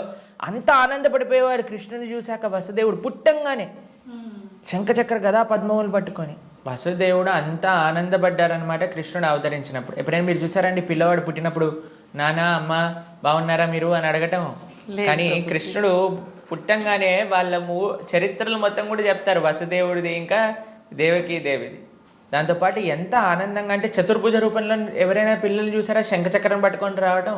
లేదు ప్రభు. కాబట్టి మనందరం ఏడుస్తూ పుట్టాం కాబట్టి మనది జన్మ. కానీ కృష్ణుడు నవ్వుతూ ఆయన యొక్క స్వరూపంతో అవతరించి తల్లిదండ్రుల్ని ఉద్ధరింపజేయడానికి స్వీకరించిన అవతారము అని అంటారు. కాబట్టి భగవంతుడికి ఎలా అయితే పుట్టుక లేదో అలానే మరణము కూడా లేదు. స్వామి ఎప్పుడూ కూడా ఈ వర్డ్ యూజ్ చేయకూడదు కృష్ణుడి దగ్గర. కృష్ణుడు చనిపోయాడట, రాముడు చనిపోయాడట, ఇవన్నీ మనం అపరాధం అవుతుంది అనమాట. కాబట్టి మనం కరెక్ట్గా మీరు చెప్పిన వర్డ్గా అవతార పరిసమాప్తి, కృష్ణుడి యొక్క అవతార పరిసమాప్తి ఎలా జరిగింది? మేము ఇన్స్టాగ్రామ్లలో యూట్యూబ్లలో ప్రకారంగా చెప్పట్లేదు, శాస్త్రంలో ఏ విధంగా ఉందో ఆ విధంగా చెప్తున్నాం. కాబట్టి దీంట్లో చాలా తేడా ఉంది. ఎందుకంటే మాకు అప్పుడప్పుడు రీల్స్ పంపిస్తూ ఉంటారు, అందులో ఏదో కృష్ణుడు ఇలా అయిపోయాడట అలా అయిపోయాడట అని చెప్తూ ఉంటారు. దాన్ని నమ్మకండి. మీరు శాస్త్రాన్ని అధ్యయనం చేసిన వాళ్ళు ఏం చెప్తున్నారు, అలానే ఇప్పుడు ప్రతి ఒక్కరు కూడా కృష్ణుడి గురించి మాట్లాడడానికి రెడీ అయిపోయారు. ప్రతి ఒక్కళ్ళు కూడా ధర్మం గురించి మాట్లాడడానికి రెడీ అయిపోయారు. ప్రతి ఒక్కళ్ళు కూడా సాధువుల్ని ప్రశ్నించడానికి రెడీ అయిపోయారు. కానీ సాధన ఏమీ లేదు, శాస్త్ర అధ్యయనం ఏమీ లేదు, సేవ ఏమీ లేదు. ప్రతి ఒక్కరికి మైక్ వచ్చింది కదా, కెమెరా ఉంది కదా అని మాట్లాడుతున్నారు అనమాట. కానీ అది కాదండి కరెక్ట్ విధానం. తత్విద్ధి ప్రణిపాతేన పరిప్రశ్నేన సేవయా ఉపదేశంతితే జ్ఞానం జ్ఞానిన తత్వదర్శిన. ఒక గురువు దగ్గరికి వెళ్ళి సేవ చేస్తూ ఎంత కష్టం తెలుసా అండి మీకు? ఒక విధంగా శాస్త్రం విషయాలు నేర్చుకోవాలి అని అంటే ఆ నమ్మకం, ఆ డెడికేషన్, ఆ ఇంట్రెస్ట్, ఆ సేవ, పరిప్రశ్న ఇవన్నీ కావాలి మనకి. ఇప్పుడు ఒక విషయం మనకి టీవీ మాధ్యమంగానో మన ఇంటర్నెట్ మాధ్యమంగానో అన్ని సులభము అయ్యాయి. ఆ సులభం అవ్వటంలో రెండు ఉన్నాయి. ఎవరైనా మాట్లాడింది మనం నమ్మేస్తాం. అలా కాదు. మనం ఎప్పుడు మేము ఒకటే విషయం చెప్తాం, ఎవరైతే సాధువులు చక్కటి పరంపరాగతంగా జ్ఞానాన్ని నేర్చుకున్నారో, ఎవరైతే శాస్త్ర అధ్యయనం చేశారో అటువంటి వాళ్ళ దగ్గర నుంచి మనం వినాలి. ఎవరైతే గురువుల్ని ఆశ్రయించి గురువుల దగ్గర నుంచి విన్న వాళ్ళు ఉన్నారు, ఎవరైతే జీవితంలో సొంతంగా దాన్ని సాధన రూపంగా వాళ్ళు చేస్తున్నారో అటువంటి వాళ్ళ దగ్గర నుంచి వినాలి. కాబట్టి మనకి భాగవతం చెప్తుంది, భగవంతుడు ఒకానొక సమయంలో అయ్యా ఈ ప్రపంచంలో ఉండే అధర్మ మొత్తం కౌరవుల వైపు ఒక్కసారి అందరినీ గ్యాదర్ చేసేసి కంప్లీట్ చేసేస్తాను అనమాట. ఇక అయిపోయింది అని అనుకున్నప్పుడు ఆయన చక్కగా ఒక దగ్గర ప్రభాస క్షేత్రము అనే ప్రదేశంలో ఆయన ఇలా ఉన్నారనమాట. ఉన్నప్పుడు ఒక వేటగాడు వచ్చి ఒక జింకని వేటాడుతున్న ఆయన కృష్ణుడి యొక్క పాదాన్ని, శ్రీపాదాలను చూస్తూ జింకలా అనుకొని బాణాన్ని వేశారు. వేసినప్పుడు అది కృష్ణుడి యొక్క పాదానికి తాకింది. మీకు ఒక విషయం చెప్తాను, లాజికల్గా ఆలోచిద్దాం. మీ అందరికీ లాజిక్ థింకింగ్ చాలా ఎక్కువ కదండి. పాదాలలో బుల్లెట్ దిగింది అని అనుకుందాం, బాణం కూడా పక్కన పెట్టేసేయండి, చనిపోయాడు అని మీరు ఎప్పుడైనా విన్నారా? లేదు. మన సీరియళ్ళల్లో సినిమాలలో అయితే ఇక్కడ బుల్లెట్ తగినా సరే లేచి నించొని మళ్ళీ మాట్లాడిన వాళ్ళు ఉన్నారు. కాబట్టి పాదాలలో బాణం తలిగితే ఎలా కృష్ణుడిని అవతార సమాప్తి చేశారు, శరీరాన్ని చాలించేశారు అని ఎలా చెప్తాను చెప్పండి? కాబట్టి అదొక లీల. ఎందుకండి కృష్ణుడు ఇలా లీల చేశారు? ఎందుకంటే ఆయన చనిపోయాడు అని చెప్పడానికి కొంతమందికి వీలు చూపించాలి కదా. కృష్ణుడు అండి ఈజ్ నాట్. ఇప్పుడు కొంతమంది అంటారు, మా దేవుణ్ణి నమ్మకపోతే నువ్వు నరకానికి వెళ్ళాల్సిందే. కృష్ణుడు అలాంటి వాడు కాదనమాట. కాబట్టి అయ్యా నువ్వు నన్ను నమ్ముకో, నేను నీకు కావాల్సినంత శ్రద్ధ, విశ్వాసం, భక్తిని ఇస్తాను. నువ్వు నన్ను నమ్మకు, నీకు కావాల్సినన్ని రీజన్స్ ఇస్తాను నన్ను నమ్మకపోవడానికి. కాబట్టి అటువంటి వాళ్ళకు ఒక రీజన్ ఇవ్వడానికి అనమాట. భక్తులకి భగవంతుడు అంటే ఎంత అపరిమితమైన ప్రేమ ఉంటుంది అని అంటే స్వామి యొక్క అవతార పరిసమాప్తి గురించి ఎందుకంటే స్వామి యొక్క ఈ ప్రపంచంలో ఇలా ఉన్న స్వామి అక్కడ ఉన్న భక్తులకు ఒకటే. అప్పుడు జరా అనేవాడికి ఏం చెప్పారు, అయ్యా తప్పైపోయింది స్వామి, నీ శ్రీపాదానికి నేను బాణం వేసా అంటే, ఏం కంగారు పడకు, నువ్వు వైకుంఠానికి వెళ్ళిపో అంటే ఆయన ప్రదక్షిణ చేసి ఆయన వైకుంఠానికి వెళ్ళిపోతాడు బాణం వేసినోడు. కానీ బాణం తలిగిన వాడేమో చనిపోయాడు, శరీరాన్ని విడిచిపెట్టేశారు. ఒకళ్ళు చెప్తున్నారు కృష్ణుడు నరకంలో ఉన్నాడట. ఏంటండి, బాణం వేసిన వాడిని వైకుంఠానికి పంపించి ఈయనెందుకు నరకానికి వెళ్తారు చెప్పండి. కాబట్టి భాగవతం ఏం చెప్తుంది అని అంటే, ఆయన కృష్ణుడు అలానే నవ్వుతూ అందరూ దేవతలందరూ కూడా వాళ్ళ వాళ్ళ వాహనాలలో ఆకాశాన్ని మొత్తంలో కూర్చొని, అయ్యా మా కోసం నువ్వు అవతరించావు, ఇంతమంది దుష్టుల్ని సంహరించావు అని పుష్పవృష్టి కురిపిస్తుండగా స్వశరీరంతో, అలాని శరీరం వదిలేసి కృష్ణుడు ఆత్మ వెళ్ళిపోయింది. కృష్ణుడికి ఆత్మ మనలాగా శరీరం వేరు వేరు కాదు, ఆయన సచ్చిదానంద స్వరూపం. మొత్తం ఆయనకి ఆత్మ వేరు, శరీరం వేరు, హార్ట్ వేరు అలా ఉండదండి. స్వామి ఒకటే ఒక అద్భుతమైన స్వరూపం అనమాట. ఆ స్వశరీరంతో ఆయన యొక్క నిత్యధామానికి వెళ్ళిపోయారు. శ్రీవైకుంఠం గోలోకానికి ఆయన చేరుకున్నారనమాట. కాబట్టి ఆయన అవతరిస్తారు, అవతార పరిసమాప్తి చేస్తారు. Appears and disappears. అది భగవతత్వం. ప్రభుజీ, కృష్ణ భక్తుల్ని ఏమంటారు గురూజీ, ఏమని పిలుస్తారు? భగవంతుణ్ణి ఆశ్రయించిన వాళ్ళని, కృష్ణుని విష్ణువుని ఆశ్రయించిన వాళ్ళని వైష్ణవులు అని పిలుస్తారన్నమాట. కాబట్టి మనకి చాలా మందికి తెలియదు పాపం. చాలా మంది అడుగుతుంటారు, వైష్ణవులు అంటే ఏంటి ప్రభుజీ, ఏదైనా కులమా అని అడుగుతుంటారు. వైష్ణవులు అంటే కులం కాదండి, భగవంతుని విష్ణువుని ఆశ్రయించిన వాళ్ళు వైష్ణవులు. కాబట్టి కృష్ణ భక్తులను ఎక్స్క్లూజివ్గా భగవంతున్నే శరణాగతి చేసిన వాళ్ళని వైష్ణవులు, శరణాగతులు అని అంటారనమాట. ప్రపన్నులు అని అంటారు, ముముక్షువులు అని అంటారు. కాబట్టి మనం భగవంతుని ఆశ్రయించిన వాళ్ళని వైష్ణవులు, కృష్ణ భక్తులు అని మనం వ్యవహరిస్తూ ఉంటాం అనమాట. స్వామి నీవే తప్ప ఇతప్పరం బెరుగని, స్వామినే ఆశ్రయించి జీవితాన్ని స్వామి కోసమే సమర్పణ చేసి గజేంద్రుడు ప్రార్థన చేశారు కదండి. ఆ విధంగా స్వామికి మాత్రమే స్వామి దివ్య శ్రీచరణాలకు శరణాగతి చేసిన వాళ్ళని వైష్ణవులు అని అంటారు. ఓకే. అయితే ప్రభుజీ, కృష్ణుణ్ణి ఒక్కొక్కరు ఒక్కొక్క రకంగా పిలుచుకుంటారు. అసలు నిజంగా కృష్ణుని ఏమని పిలుస్తారు గురు? సాంకేత్యం పారిహాసం సోహం హేళనమేవ వా వైకుంఠనామగ్రహణం అశేషాకహరం విదుహు. అయ్యా ప్రభుజీ, మీరు మంటని ముట్టుకుంటే ఏమవుతుంది అని అంటే, ఎవరు ఏ విధంగా మంటని ముట్టుకున్నా కాలుతుంది. అలానే కృష్ణుని ఎవరు ఏ విధంగా పిలిచినా సరే వాళ్ళకి ఫలితం వస్తుంది అనమాట. సాంకేత్యం పారిహాసం స్తోహం హేళనమేవ జోగ్గా, చూడు హరే కృష్ణ వాడు వెళ్తున్నాడు అన్నా సరే, కృష్ణనామం అన్నాడా వాడికి ఆ ఫలితం దొరుకుతుంది అనమాట.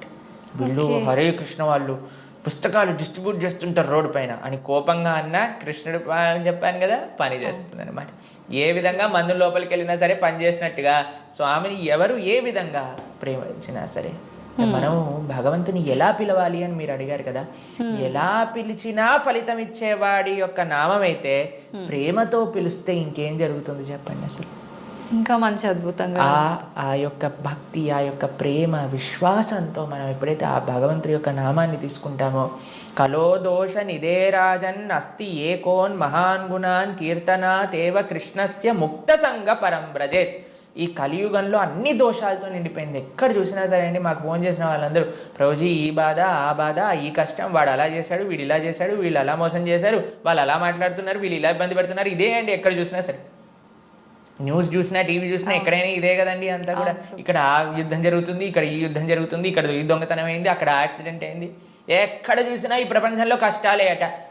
ఈ కష్టాలతో నిండిపోయిన ఈ ప్రపంచంలో నుంచి బయటపడాలి అని అంటే ఏకైక మార్గం ఏమిటి అని అంటే భగవంతుడి యొక్క నామస్మరణ. కేవలం భగవన్నామస్మరణ మాత్రమే మనల్ని తరింపజేస్తుంది ఈ ప్రపంచంలోంచి. అందుకే కృతేయ ధ్యాయతో విష్ణుం త్రేతాయాం యజతో మకై ద్వాపరే పరిచర్యాయాం కలో తత్హరికీర్తనం. ఈ కలియుగంలో శాస్త్రం ఇచ్చిన ఒక అద్భుతమైన ఔషధం ఏంటి అని అంటే భగవన్నామ స్మరణ. ప్రేమతో, మనస్సుతో ఆ భగవంతుడి యొక్క నామాన్ని స్మరించాలి. హరే కృష్ణ కృష్ణ కృష్ణ హరే హరే, హరే రామ రామ రామ హరే హరే. ఇది మహామంత్రం. అందుకే హరిర్నామ హరిర్నామైవ కేవలం నాస్తైవ గతిరన్యద అని చెప్పారనమాట శాస్త్రంలో. ఆ భగవంతుడి యొక్క నామస్మరణ తప్ప ఈ కలియుగంలో ఇంకొక మార్గం లేదు తరించడానికి అని కూడా మన శాస్త్రం చెప్తుంది. కాబట్టి ప్రేమతో, భక్తితో, శ్రద్ధతో, విశ్వాసంతో, నమ్మకంతో మనం భగవంతుడి యొక్క నామస్మరణ చేయాలి. ఓకే. అయితే ప్రభుజీ కృష్ణుడి విగ్రహం పెట్టుకుంటుంటారు చాలామంది. అసలు ఎందుకు పెట్టాలి గురూజీ కృష్ణుడి విగ్రహాన్ని?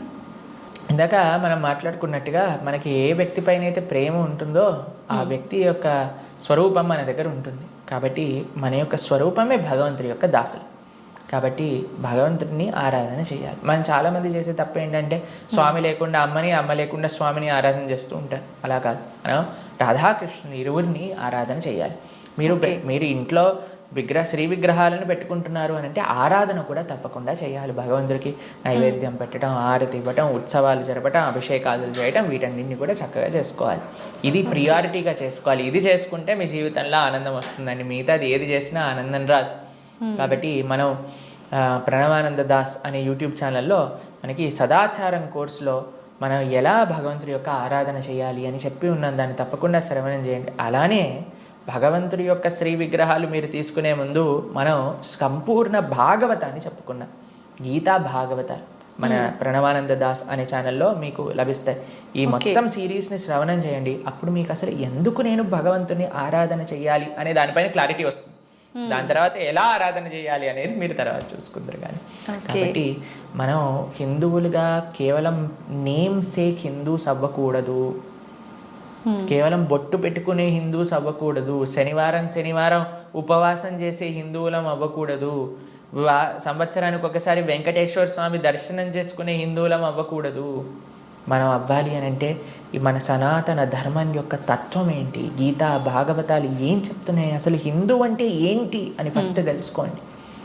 దాని తర్వాత మీ జీవితంలో ఒక పర్పస్ అనేది మీకు లభిస్తుంది. నిజంగా అసలు చాలా మంచి విషయం గురువు గారు ఇదైతే.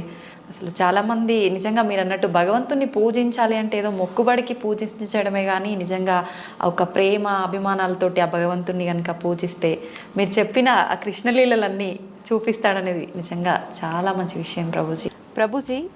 నిజంగా భక్తుడు అంటే ఎవరు ప్రభుజీ? భగవంతుడి పట్ల పరిపూర్ణమైన నమ్మకం ఉన్నవాడు భక్తుడు. సుఖాలు వచ్చినా, దుఃఖాలు వచ్చినా, అవమానాలు వచ్చినా, పొగడతలు వచ్చినా, మన జీవితంలో ఏ సిచ్యువేషన్ వచ్చినా సరే మనం భగవంతుణ్ణి ఆశ్రయించి ఆయన పట్ల నమ్మకం ఉన్నవాడు భక్తుడు. చాలాసార్లు ఏమవుతుందంటే అండి, మనకి మంచి జరుగుతున్నప్పటి వరకు వెరీ గుడ్, మనం చాలా భగవద్భక్తులం అని అంటే, కానీ ఏదన్నా చెడు జరిగిపోయింది ఏమనుకోండి, నాకెందుకు ఇలా జరిగింది, నేను ఇంత మంచివాడిని, ఆయన ఎందుకు అలా చేయలేదు, కాబట్టి ఈయన నాకొద్దు అని అంటారు చాలా మంది. మీరు ఆశ్చర్యపోతారు. అసలు నాకు నా భక్తి జీవితంలో చాలా ఇన్స్పిరేషన్గా అనిపించింది. ఇప్పుడు మనకి తెలుసు పాలస్తీన్ ఇంకా ఇజ్రాయెల్లో వార్ జరుగుతుంది, గాజా అనే ప్రదేశంలో. అయితే ఒక ఆవిడ, అసలు చాలా వీడియోస్ చూశాను ఒకదాని తర్వాత ఒకటి, అక్కడ ఉండే వాళ్ళు మొత్తం ఫ్యామిలీ నష్టం అయిపోయినా, పిల్లలు చనిపోయినా, ఏం చేసినా సరే వాళ్ళు ఇలా అంటున్నారనమాట, ఏ అల్లా నువ్వు మాకు ఇది చేసావు కానీ మేము మాత్రం నీకు స్తోత్రం చేస్తాం. వాళ్ళ లాంగ్వేజ్లో వాళ్ళు చెప్తున్నారనమాట, నువ్వు ఏం చేసినా సరే మా మంచికే చేస్తావని నాకు తెలుసు, కాబట్టి ఇంకా ఇంకా మేము మిమ్మల్ని పొగుడుతూనే ఉంటాము. ఆ సిచ్యువేషన్లో కూడా అసలు ఆ నమ్మకం ఎలా ఉంది అని నాకు చాలా ఇన్స్పిరేషన్గా అనిపించింది. అరే ఎంత ట్రూ డివోషన్ వాళ్ళకి ఉన్నది, ఒక నమ్మకం వాళ్ళ దేవుడి పట్ల వాళ్ళకు ఉన్నది. కానీ మనం ఎన్నిసార్లు చాలామంది చూస్తుంటాం. మొన్న నాకు ఎవరో వీడియో పంపించారు, అందులో చెప్తారు, ఒక వెంకటేశ్వర స్వామి ఫోటో ఉంటుందన్నమాట, ఒక ఆవిడ చెప్తారు, ఓయ్ నేను చెప్పింది చేస్తావా లేదా, ఇంకో దేవుడిని తీసుకొచ్చి పెట్టేయాలనా అని అంటుందన్నమాట. అయితే నేను చూసి ఆశ్చర్యపోయాను అనమాట. మనకి ఎందుకు ఇలాంటి ఫేత్, ఇలాంటి నమ్మకం ఎందుకు లేదు? ఎప్పుడైతే మనం ఎంతైతే మనకి ఇన్వెస్ట్మెంట్ చేస్తామో అంతే రిటర్న్ వస్తుంది కదండి. అలానే మన నమ్మకం, మాన అపమానాలు, ఇవి సుఖ దుఃఖాలు, ఇవన్నీ ప్రపంచంలో ఒక భాగం అండి. ఇదంతా జీవితంలో ఒక భాగం. అందుకే మన సనాతన సంస్కృతిలో ఎప్పుడు మంచే ఉంటుంది అని చెప్పారు. అందుకే ఈ ఉగాది పచ్చడి మన నూతన సంవత్సరం ప్రారంభమైనప్పుడు షడ్రుజోపేతం కదండి, చెప్పుకున్నాం. కాబట్టి ప్రతి ఒక్కటి కొద్దిగా అది కావాలి, కొద్దిగా ఇది కావాలి. కానీ మనం ఏం చేస్తామంటే, ఎవరికైతే అచంచల విశ్వాసం ఉంటుందో భగవంతుడి పట్ల, స్వామి నువ్వేం చేసినా నా మంచే చేస్తావు అనేవాడు నిజమైన భక్తుడు.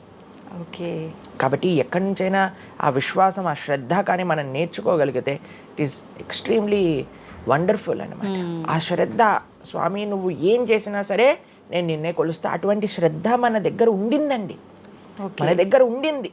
ఉండి మన మనం ఆచరించట్లేదు. పూర్వీకులు, రాజులు, మహారాజులు, అసలు మన సంస్కృతి, సిక్కులు ఎవరైతే మనకి వాళ్ళ జీవితాన్ని త్యాగం చేసేసారు వాళ్ళ ధర్మాన్ని కాపాడుకోవడానికి. మనం చూస్తాం. అసలు ఇప్పుడు ఏంటంటే అండి, నాకు అన్నిటికంటే బాధాకరమైన విషయం ఏంటంటే, ఈ ప్రజెంట్ డే యూత్ ఉన్నారు కదా, వాళ్ళకి మన దేశ సంస్కృతి గురించి తెలియదు, మన దేశ హిస్టరీ గురించి తెలియదు, మన కల్చర్ గురించి తెలియదు, మన ఆధ్యాత్మికత గురించి తెలియదు. తెలుసుకోవాలి అనే ప్రయత్నం కూడా చేయట్లేదు. ఎవరు అసలు దేశాన్ని కాపాడాలనుకుంటుంది? అసలు మన పూర్వీకులు మనకి ఎలాంటి సంపత్తిని ఇచ్చారు? ఏవో టీవీలలో వచ్చే చెత్త చెత్త ప్రోగ్రాములు చూడటము, టైం వేస్ట్ చేసేయటము. ఇప్పుడు మాకు చెప్తున్నారు, ఎవరో బిగ్ బాస్ అనేదో ప్రోగ్రామ్ వస్తుందట. జనాలందరూ అసలు ఏమొస్తుంది చెప్పండి? మన జీవితంలో ఏదైనా మార్పు కలగలిచా మనకి? లేదు. ఎవడో ఒకటి చోట వాడు డబ్బులు సంపాదించుకుంటూ వాడు చేసే చెత్త పనులన్నీ మనం చూస్తూ ఉంటే, మనం వింటూ ఉంటే, దాని తర్వాత చూస్తే పర్వాలేదు. ఆ వ్యక్తుల పట్ల అపరిమితమైన ప్రేమను పెంచుకొని, ఒకళ్ళు నాకు ఈ మధ్య ఎక్స్ప్లెయిన్ చేస్తున్నారనమాట, ఒక్కొక్కళ్ళకి ఆర్మీ అని తయారైపోయి వేరే వాళ్ళని దూషించడం, వేరే వాళ్ళని తిట్టడం. ఈ సమాజం ఇలా ఉంటే నీకు ఒక బిగ్ బాస్ అనే ఒక టైం వేస్టర్ని కావాలి, అది అయిపోగానే ఐపీఎల్ అనే ఒక టైం వేస్టర్, దాని తర్వాత నెట్ఫ్లిక్స్, అమెజాన్ ప్రైమ్, ఇవన్నీ ఎప్పుడు ఉన్నాయి. మనకి నిజంగా మేము కొన్నిసార్లు యూత్ని కలిసినప్పుడు అడుగుతామండి, అరే మన దేశ రాజకీయాల గురించి తెలుసా అని అంటే, తెలుసండి. ఎవరి దగ్గర నుంచి తెలుసుకున్నావు అని అంటే ఒక యూట్యూబర్ పేరు చెప్తాడు. ఆ యూట్యూబర్ ఏమో ఎక్కడో వేరే దేశంలో కూర్చొని మన సంస్కృతిని, మన రాజకీయాల్ని ఎలా ఒక వేరే దిశగా నడిపించాలో నడిపిస్తుంటారు. వాడివన్నీ వింటూ వీళ్ళు ప్రభావితం అయిపోతారు అనమాట. కానీ ఏంటి అసలు మన సంస్కృతి అంటే ఏంటి, మన ధర్మం అంటే ఏంటి? అసలు కొద్దిసం భగవంతుడు చాలా దూరం అనుకోండి, కనీసంలో కనీసం మన భారతీయత అంటే ఏంటో కూడా తెలియదండి అసలు ఇలాంటి పిల్లలకి. ఈ మధ్యలో పిల్లల్ని మర్చిపోకండి. పేరెంట్స్ ఎంతమంది దృష్టి చూపిస్తున్నారు చెప్పండి? చాలా తక్కువ మంది ప్రభుజీ. ఎప్పుడు చూడు ఏ సినిమాకి వెళ్దామా, ఏ సీరియల్ చూద్దామా, ఏ రియాలిటీ షో చూద్దామా, ఏ మూవీ సిరీస్, వెబ్ సిరీస్ కొత్తగా రిలీజ్ అయిందా, ఏ ఇన్స్టాగ్రామ్లో వీడియోస్ చూద్దామా, ఇలానే ఉండిపోతే మన దేశం ఎటు వెళ్తుంది, మన రాజ్యం ఎటు వెళ్తుంది, మన సంస్కృతి ఎటు వెళ్తుంది ఒకసారి చెప్పండి. కాబట్టి భక్తి అనేది ఒక ప్రస్తుత సమాజంలో అర్థం చేసుకోవటము అనేది, ఎప్పుడైతే ప్రతి ఒక్కళ్ళు తమ దగ్గర ఉండే సమయాన్ని వెచ్చిస్తారో, ఎప్పుడైతే నేను తెలుసుకోవాలి అనే ఒక ఇచ్చ మనసులో ఉంటుందో, అప్పుడు మాత్రమే తెలియపడే ఒక అద్భుతమైన జ్ఞానం అండి అది. తత్విద్ధి ప్రణిపాతేన పరిప్రశ్నేన సేవయా అని కృష్ణుడు భగవద్గీతలో చెప్పారు. ఆధ్యాత్మిక జ్ఞానం అంటే ఎలానో అలా తెలుసుకోలేమండి. దానికి సమయాన్ని వెచ్చించాలి, దానికి ఇంట్రెస్ట్ మన లోపల కలిగి సమయాన్ని తీసుకోవాలి. అరే మనకి బిగ్ బాస్ చూడటంలో ఉన్నంత ఇంట్రెస్ట్ టైం, ఐపీఎల్ మ్యాచ్లలో చూడడానికి ఇంట్రెస్ట్ టైం, వెబ్ సిరీస్లు చూడడానికి ఉన్న ఇంట్రెస్ట్ టైం, ఒక గీతా భాగవతం వినడానికి మనం టైం పెడుతున్నామా? లేదు, అసలు అట్లాంటి ఆలోచనే రావట్లేదు కదా. మరి భక్తి అంటే ఏంటి, భగవంతుడు అంటే ఏంటి, భగవంతుడు మనకి ఏం చేస్తున్నాడు, ఇవన్నిటికీ సమయం వెచ్చించాలి కదండి. కాబట్టి అందుకే మనం ఎప్పుడు చెప్పేది, ఒక భక్తుడు అనేవాడు అన్నిటికంటే అదృష్టవంతుడు. ఎవరికైతే భగవంతుడి యొక్క కృప అనుభవంలోకి వస్తుందో, అటువంటి అనుభవం కానీ మనం పొందాలి అని అనుకుంటే మనం సమయాన్ని కేటాయించాలి. ఇది చాలా ముఖ్యమైన విషయం. అయితే మనం ఆధ్యాత్మిక ప్రయాణం మొదలు పెట్టాలి అంటే ముందుగా చేయాల్సిన పని, మొట్టమొదటి అడుగు ఆధ్యాత్మిక ప్రయాణం ముందు పెట్టాలి అని అంటే ఇన్స్టాగ్రామ్, వాట్సాప్ని తగ్గించాలి. ఓకే. ఇంతకు ముందు ఏకాదశి, ఇప్పుడు రేపు ఏకాదశి ఉపవాసం అంటే నిర్జల ఉపవాసం అని, లేదా పలాహార ఉపవాసం అని అలా చెప్తారు. కొన్ని సంవత్సరాలు అయిపోయాక ఉపవాసం అని అంటే కనీసం ఈ రోజైనా ఫోన్ చూడొద్దు అని చెప్పే రోజులు కూడా వస్తాయేమో అనిపిస్తుంది. ఎందుకంటే ప్రతిసారి కూడా అడిక్టెడ్ జనాలందరూ కూడా వాట్సాప్ వీడియోలు, స్టేటస్లు, ఇన్స్టాగ్రామ్, యూట్యూబ్, టీవీ, వీటితో అడిక్ట్ అయిపోయి ఎంత సమయాన్ని వెచ్చిస్తున్నారు అసలు. మీరు అన్నట్టుగా జపం చేయడానికి అడుగురా అంటే జపం చేయడానికి సమయం లేదంటారు, వాట్సాప్ స్టేటస్ మాత్రం చూడడానికి సమయం ఉంటుంది. ఎంత విచిత్రం చెప్పండి. కాబట్టి మనము చాలా జాగ్రత్తగా, మొట్టమొదటి అడుగు ఏంటి అని అంటే మనం చెయ్యకూడని విషయాలు పక్కన పెట్టడం. ఏంటి? అక్కర్లేని విషయాలు వినటం, అక్కర్లేని విషయాలు మాట్లాడటం, అక్కర్లేని విషయాల గురించి ఆలోచనలు చేయటం. వీటన్నిటిని పక్కన పెట్టి 4 నియమాలు చెప్పారండి మన శాస్త్రంలో భక్తిలో ముందుకెళ్ళడానికి. ధర్మ మార్గంలో ముందుకెళ్ళడానికి. మద్యం పానం శ్రియాసూన యథా అధర్మశ్చ చతుర్విధం అని భాగవతం చెప్తుంది. 4 రకములైన తప్పుడు అలవాట్లను మనం నిషేధన చెయ్యాలట. ఏంటి ఆ 4? మద్యము అని అంటే మద్యాన్ని సేవించటం, ఎనీ టైప్ ఆఫ్ ఇంటాక్సికేషన్ అని అనుకోండి. సిగరెట్లు కానీ, మందు కానీ, గుట్కా, మానిక్ చంద్, పాన్, ఇంకేమంటారు టొబాకో, ఇవన్నీ డ్రగ్స్, ఇవన్నీ అసలు చెప్తూ ఉంటే మిగతా ఎనీ కైండ్ ఆఫ్ ఇంటాక్సికేషన్ దీన్ని పక్కన పెట్టాలి. ఓకే, మనం భక్తి మార్గంలో ముందుకెళ్ళాలి అని అంటే చెప్తున్నాను. 2 మద్యం పానం శ్రియ అసూన. జూదము ఇంతకుముందు జూదం ఆడుతూ ఉండేవారు, మనకి తెలుసు పాచికలాట అని అనేవారు. మహాభారతంలో యుధిష్ఠిర మహారాజు గారు ఆడినప్పుడు ఏమైంది వాళ్ళ జీవితంలో మనందరికీ తెలుసు. ఎన్ని కష్టాలు పడాల్సి వచ్చింది, ఆస్తంతా వెళ్ళిపోవాల్సి వచ్చింది, అరణ్యానికి పాలవ్వాల్సి వచ్చింది. చాలా మంది అడుగుతారు ఎందుకు మహాభారతం యుధిష్ఠిరుడు ఆడాడు. ఆయన ఆడి చూపించారు, అయ్యా ఆడితే ఈ పని అవుతుంది. మనందరికి ఎగ్జాంపుల్ సెట్ చేయడానికి ఆయన చేశారు. సరే, ఆయన చేసింది తప్ప కాదా, ఆయన ఏం అనుభవించారో తెలుసు కదండి. మనం ఎందుకు చెయ్యాలి ఆ పని? ఇప్పుడు జూదం యొక్క విపరీతమైన కాన్సిక్వెన్సెస్ తెలుసా అండి. ఇప్పుడు బెట్టింగ్ గేమ్లని, ఐపీఎల్ మ్యాచెస్ కి బెట్టింగ్స్ అని, లేదా ఏదొస్తే దానిపైన బెట్టింగ్లు పెట్టడం, అవి ఇవి ఎన్ని అప్లికేషన్స్ తయారైపోయి ఎన్ని ఒక యువతని ఒక తప్పుడు మార్గంలో పెట్టడానికి. అసలు మాకు అప్పుడప్పుడు మేము యూట్యూబ్ చూస్తాం కదండి ప్రవచనాలు వినడానికి, మా గురువు గారి ప్రవచనాలు వినడానికి మేము చూస్తుంటాం అనమాట. అప్పుడు వస్తుంది రమ్మీ సర్కిల్ అని యాడ్ వస్తుంది అనమాట. ఇప్పుడు పేరు చెప్తున్నారు ఎందుకు ప్రభుజీ అని మీరు అనుకోవచ్చు. ఎందుకంటే పెద్ద పెద్ద సినిమా యాక్టర్స్ వాళ్ళు ప్రమోట్ చేసేది రమ్మీ సర్కిల్ అని, మానిక్ చంద్ కంపెనీస్ని, గుట్కాలని, తర్వాత ఏవైతే అన్హెల్దీ ప్రోడక్ట్స్ కోక్ ఇలాంటివి ఏవైతే సాఫ్ట్ డ్రింక్స్ కూల్ డ్రింక్స్ ఉంటాయో వాటిని మీరు ఒక్కసారి ఆలోచన చేయండి. వాళ్ళు నిజమైన శ్రేయోభిలాషలా మనకి ఒక్కసారి ఆలోచన చేస్తే మనకు అర్థమవుతుందండి. మొత్తం ఒక దగ్గర ప్రపంచం అంతా ఇవి తప్పు, ఇవి మీకు మంచిది కాదు అని మొత్తుకుంటుంటే మీరు ఎవరైతే మీరు హీరోయిన్ నా రోల్ మోడల్ అని అనుకుంటున్నారో వాడు మీకు నేర్పించేది ఏంటి అని అంటే, నువ్వు ఈ పేకాట ఆడు, నువ్వు గుట్కా తిను, నువ్వు కూల్ డ్రింక్ తాగు, నీ జీవితం ఏమైనా మాకు పర్వాలేదు.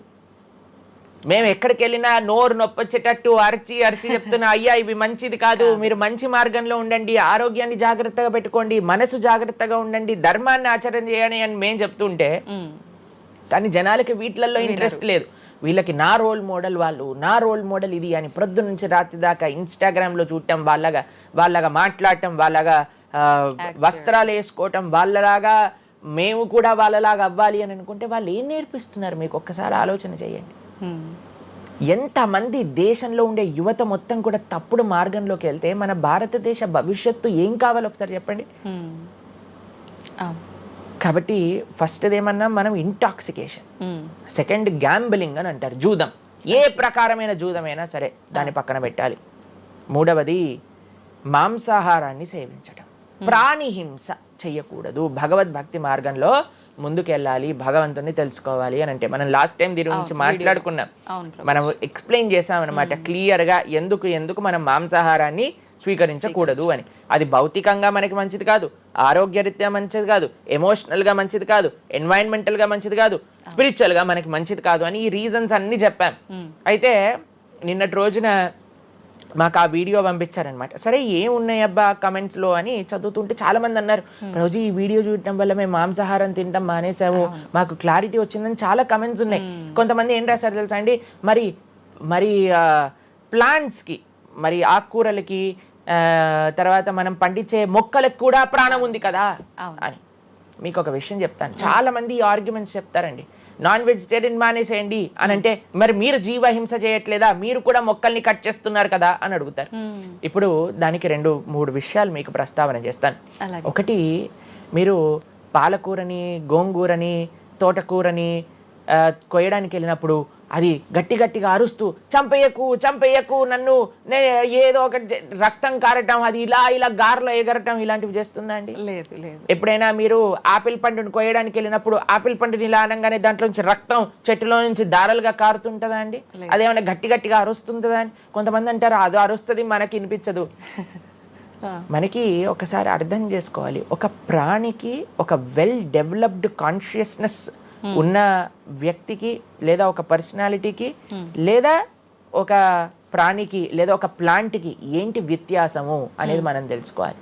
దాంతోపాటు ఇంకొక విషయం చెప్తాను, మరి ప్లాంట్స్ని తినచ్చు యానిమల్స్ని తినకూడదు అని ఏంటి ప్రమాణము అనంటే భగవంతుడు మనకి ఈ విషయాన్ని ప్రస్తావన చేశారు.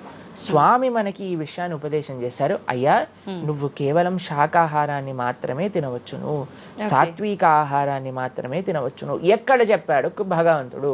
పత్రం పుష్పం ఫలం తోయం యోమే భక్త ప్రయశ్చతి. పత్రం పుష్పం ఫలం తోయం. నువ్వు ఫలములను, తర్వాత ఆకులను, నీటిని, పాలను, వీటితో సంబంధించినవి ఏవైనా సరే తయారు చేయొచ్చు, భగవంతుడికి నివేదన చేయొచ్చు, స్వీకరించవచ్చు. కాబట్టి మన శాస్త్రములు దేన్నైతే యాక్సెప్ట్ చేశాయి, ఇప్పుడు చెప్పాయనుకోండి, సరే ఈ ప్లాంట్స్లలో కూడా ప్రాణం ఉందయ్యా, ప్లాంట్స్ కూడా తినకు అని అంటే ఏం చేస్తామండి? గాలిని పీల్చుకుంటామా? సన్లైట్ తో బతుకుతామా మనం? ఏమన్నా ప్లాంట్స్ బతికినట్టుగా? అవును, ఏదో ఒకటి కావాలి కదా ఆహారం. కాబట్టి అన్నిటికంటే లీస్ట్ హింస, అహింస అంటే అన్నిటికంటే లీస్ట్ హింస ఎక్కడ ఉంటుందో అది. కాబట్టి మనకి శాస్త్రం ఆమోదన చేసింది, నువ్వు ఈ ఏవైతే హర్బివోరస్ అని అంటారు చూడండి, ఏవైతే పశుపక్షాదులు కాకుండా ఏవైతే మొక్కలు ఉంటాయో, ఏవైతే ధాన్యం ఉంటుందో, ఏదైతే ఫలములు ఉంటుందో దాన్ని స్వీకరించు అని. తర్వాత రెండో ఆర్గ్యుమెంట్ ఏం చేస్తారు తెలుసా అండి? నాన్ వెజిటేరియన్ అనగానే మనం కానీ తినకపోతే వాటి పాపులేషన్ మొత్తం పెరిగిపోయి పెరిగిపోయి పెరిగిపోయి పెరిగిపోయి మనల్ని చంపేస్తుంది. అయ్యా, నువ్వొక్కడు మారటం చేత ఏమీ అవ్వదు. అవును, మొత్తం మారిపోదు. ప్రపంచం ఎలా వెళ్తుందో కొంతమంది మూర్ఖులు ఉంటారు, ఎంత చెప్పినా మారని వాళ్ళు వాళ్ళ పని చేసుకొని ఇవ్వండి అంతే. భగవంతుడు బ్యాలెన్స్ ని తయారు చేశారండి, ఆ భగవంతుడు ఆ బ్యాలెన్స్ ని క్రియేట్ చేస్తారు. నువ్వు ఆ ధర్మాన్ని ఆచరించకుండా ఉండు. కాబట్టి 3 చూసాం ఏంటి? మద్యం, పానం, శ్రియ, సూన. ఒకటి intoxication, gambling, meet eating. Last Prabhuji ఒక చిన్న డౌట్, ఇప్పుడు మాంసాహారం తినొద్దు మన శాస్త్రంలో ఎక్కడ తినమని చెప్పలేదు అని అన్నారు కదా, మరి గ్రామ దేవతలకి కోళ్ళు, మేకలు ఇలాంటివన్నీ బలిస్తుంటారు కదా, మరి అది ఎక్కడ ఉంది అసలు? మీరు అమ్మవారిని జగన్మాత అని పిలుస్తారు తెలుసా? మీరు ఎప్పుడైనా అంటారా? అమ్మ అంటారు, అంతేనా? ఒక తల్లికి, ఒక తల్లి తనంలో మీరు కూడా మదర్ కదండి, మీ పిల్లలకి ఏదైనా ఒక చిన్న బాధ కలిగితే మీరు ఓర్చుకోగలుగుతారా చెప్పండి? లేదు. అస్సలంటే అసలు అలాంటి ప్రస్తావనే తేయకూడదు ప్రభుజీ అని అంటారు. అవును, అంతేనా కదా? మరి జగన్మాత అని మనం అంటున్నప్పుడు ఆ జగత్తుకి తల్లి, జగత్తు మొత్తం అని అంటే ఆ పక్షి, ఆ ప్రాణి కూడా అదే జగత్తులో పుట్టిందే కదా, అంటే ఆ ప్రాణికి కూడా ఆవిడే కదా తల్లి. ఆ తల్లి ముందు మనం ఇలాంటి పనులు చేస్తే అమ్మకి నచ్చుతుందా, నచ్చదా చెప్పండి? నచ్చదు. కాబట్టి ఇవన్నీ ఎక్కడొచ్చాయి అని అంటే మధ్యలో ఎక్కడో ఒక చోట కొన్ని తప్పుడు ఆచరణలన్నీ కూడా మన లోపలికి దూసుకొచ్చేసాయి అన్నమాట.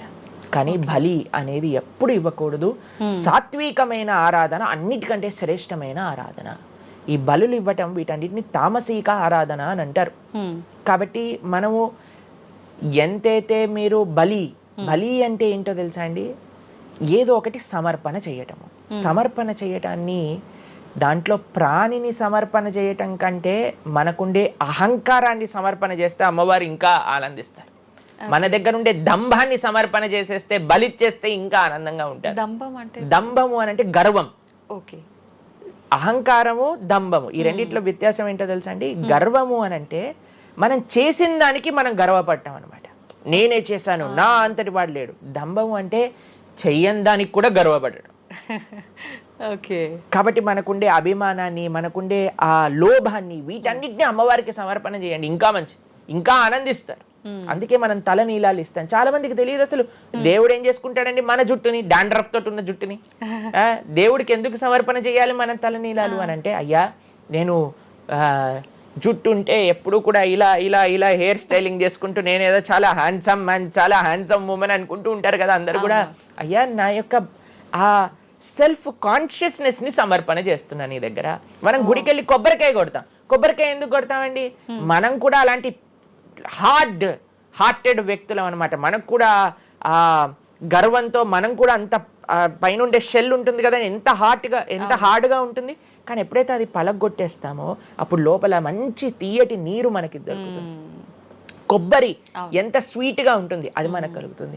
మన హృదయంలో ఆ సున్నితమైన భావాలు ఉన్నాయి, కానీ మనకుండే అజ్ఞానము, మనకుండే అహంకారం, మనకుండే అవిద్య దాన్ని ఆపేస్తుంది. అందుకే భగవంతుడి ముందు స్వామి నీ ముందు నా అహంకారాన్ని సమర్పణ చేస్తున్నా అనే భావనతో మనం కొబ్బరికాయ కొట్టాలి. అంతేగాని కొబ్బరికాయ తీసుకెళ్ళి కొట్టేసి నేను ఈరోజు 108 కొబ్బరికాయలు కొట్టాను దేవుడి దగ్గర అనే అహంకారం వచ్చింది అనుకోండి, కొబ్బరికాయ కొట్టడమే వేస్ట్, ఫలితం లేదు. కాబట్టి మనందరం అర్థం చేసుకోవాలి అసలు ఏంటి భావన. బలి అని అంటే ప్రాణి బలి కాదయ్యా, నీ దగ్గర ఉండే చెడు గుణాలను బలి. కాబట్టి ఈ 3 విషయాలు అయిపోయి 4వ విషయం ఏదైతే మనం చేయకూడదో ఇల్లిసిట్ సెక్స్ అని అంటారు, వ్యభిచారము అని అంటే పురుషులు స్త్రీలు పురుషులు. నిన్నే ఒకళ్ళు చెప్తున్నారు, ఒక టీవీలో ఒక న్యూస్ వచ్చిందట, వన్ ఆఫ్ ది మోస్ట్